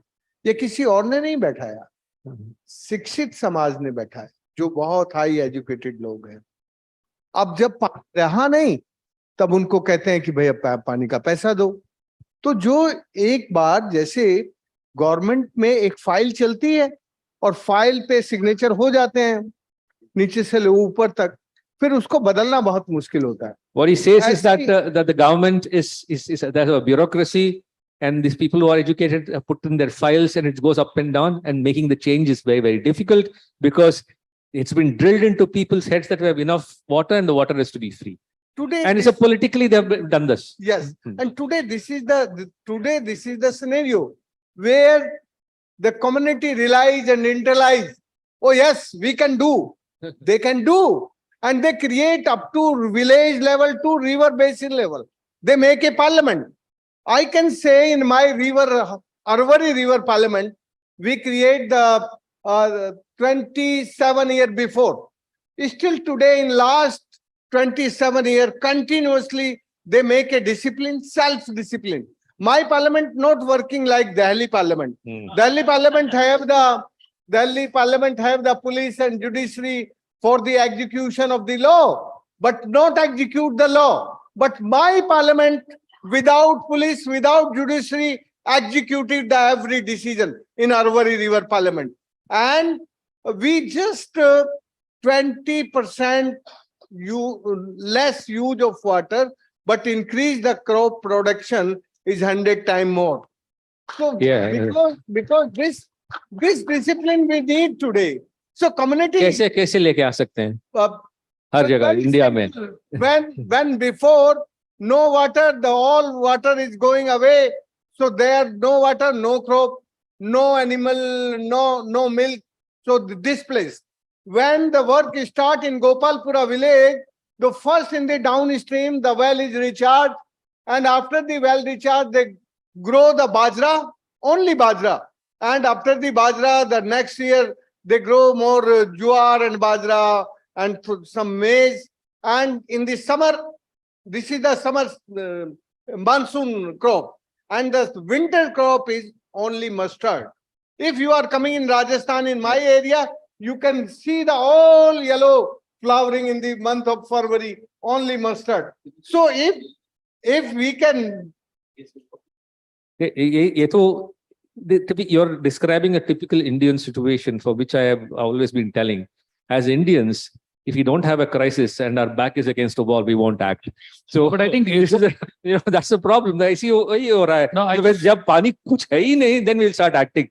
हर जगह में. How do we stop this? Is what we. So Ranga, you go back to what Rajendra Singh said in the morning about how people in different parts of India behave differently. If I look at farmers who consume 80% of water in India, there is a rich farmer and there's a poor farmer.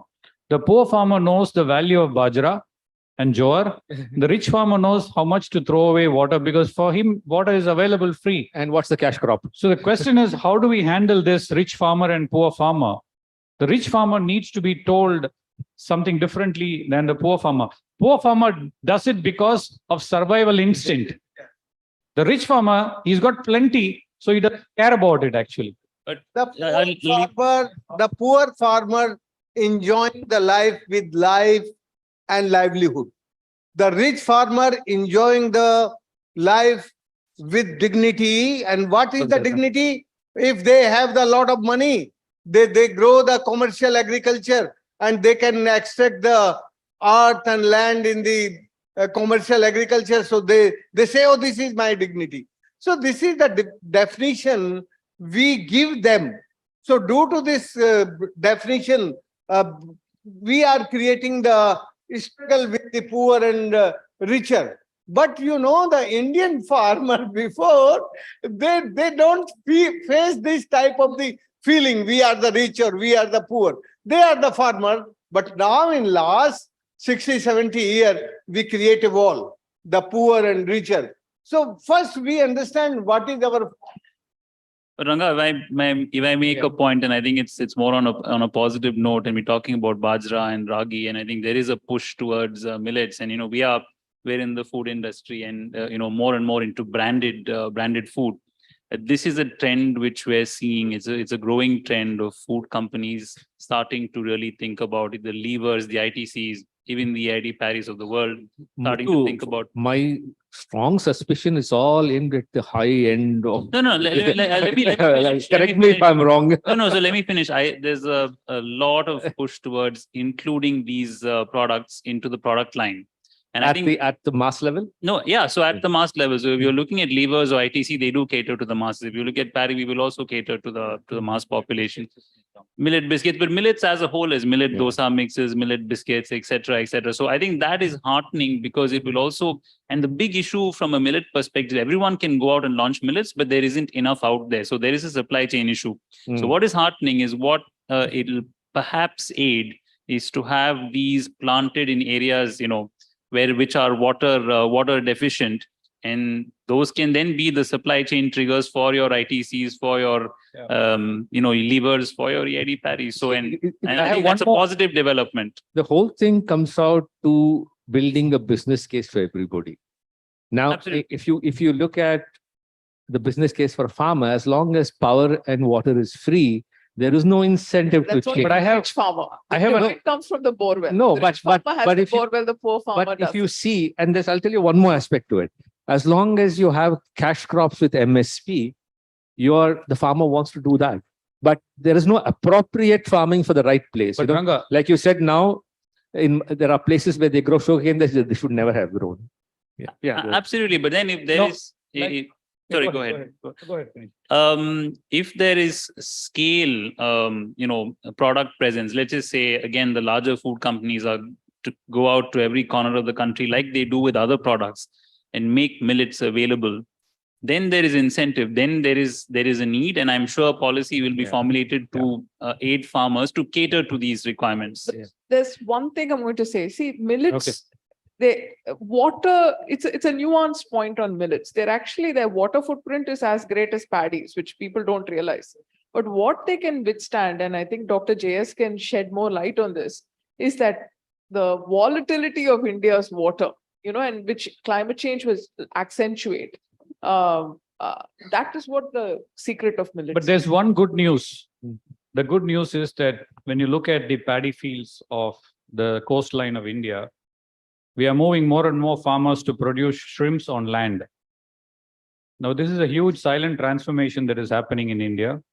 The idea is those farmers who are producing paddy, they are now being introduced to crops like shrimps, which are grown on land. It's an extraordinarily nutritious product. With no saline water being No pumped. saline water. That's where you need to learn new techniques. Yeah. And here we talk about rich farmers. So bringing in an alternative way of making them think is another way of reducing water, is my point I'm saying. Of course, not everything is plain vanilla. We still have to fix a lot of things to get there. Yeah, But I Professor. think this is a nutrition problem we are trying to fix as well. Yeah. Yeah, it's all interlinked. Professor Srinivasan looked at from a climate point of view. Yeah, I'm concerned. What is your? These farmers growing on coastal region, what will happen when there's a sea level rise? How are you going to tackle that problem? India has a very large coastline and the sea level rise is going to accelerate in the next 20 years. So farming along the coastline is not viable in my opinion. Thank you. So I've successfully held you guys back till the lunch was ready. I think lunch is ready now. So time we wrap up and then get you down to lunch. Let me thank Mridula and Ravi and Muthu and Professor Srinivasan and Dr. Raghavan Singh and Amit and all of you here. Thank you for sort of inviting us. This is a subject that we can talk on for days. It's been years that we've been talking how to sort of get this scaled up. But there are areas which have done very well, there are areas which are not. And I guess the way to go is to really localize and say, let's improve bit by bit, district by district or half district by district and get moving forward. Thank you. Thank you. Thank you, Dr. JS, for joining and staying so patiently. Thank you so much. Thank you. Thank you, ladies and gentlemen. Stay back. We have a couple of time for us to honor the dignitaries on the dais. Just a few more moments before we move for lunch. And may I request Mr. Ramkumar, past president MMA, and of course Mr. Mali to join us on the stage to honor the dignitaries. Thank you, Professor Srinivasan, for joining us all the way online. We missed your physical presence here, but hope to see you soon, sometime in Chennai. And here we have an electronic memento to present to you. Okay, thank you. So on your behalf, we do a lot of CSR activities at MMA. On our behalf today, we would be delighted to present some textbooks to some deserving children. Okay, very good. Thank you, Mr. Ranganath. Thank you, Mr. Ravichandran. Thanks a lot, Mr. Muthaiah Murugappan, for being here today.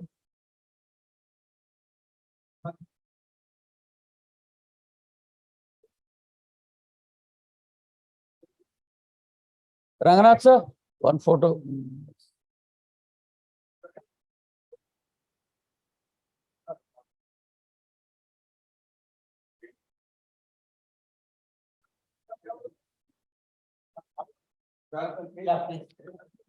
Both of you, Mr. Amit and Waterman. Yeah.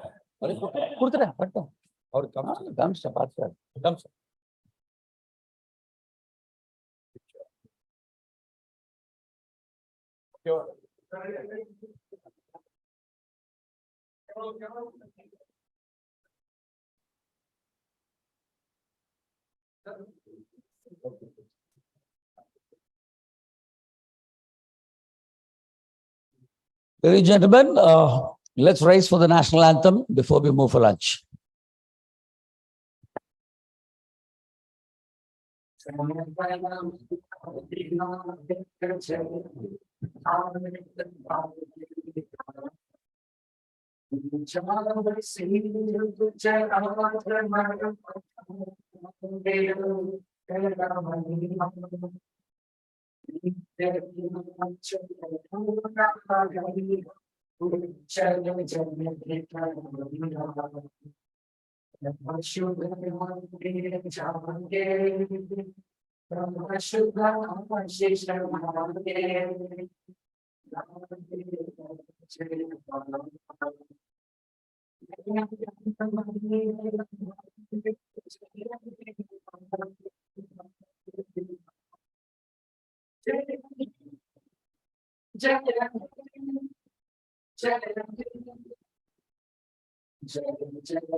Thank you all of us for joining us here, and thanks to all of those who joined us online as well.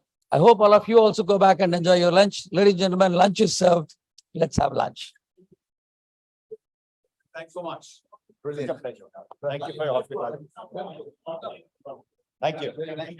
Third floor. Third floor.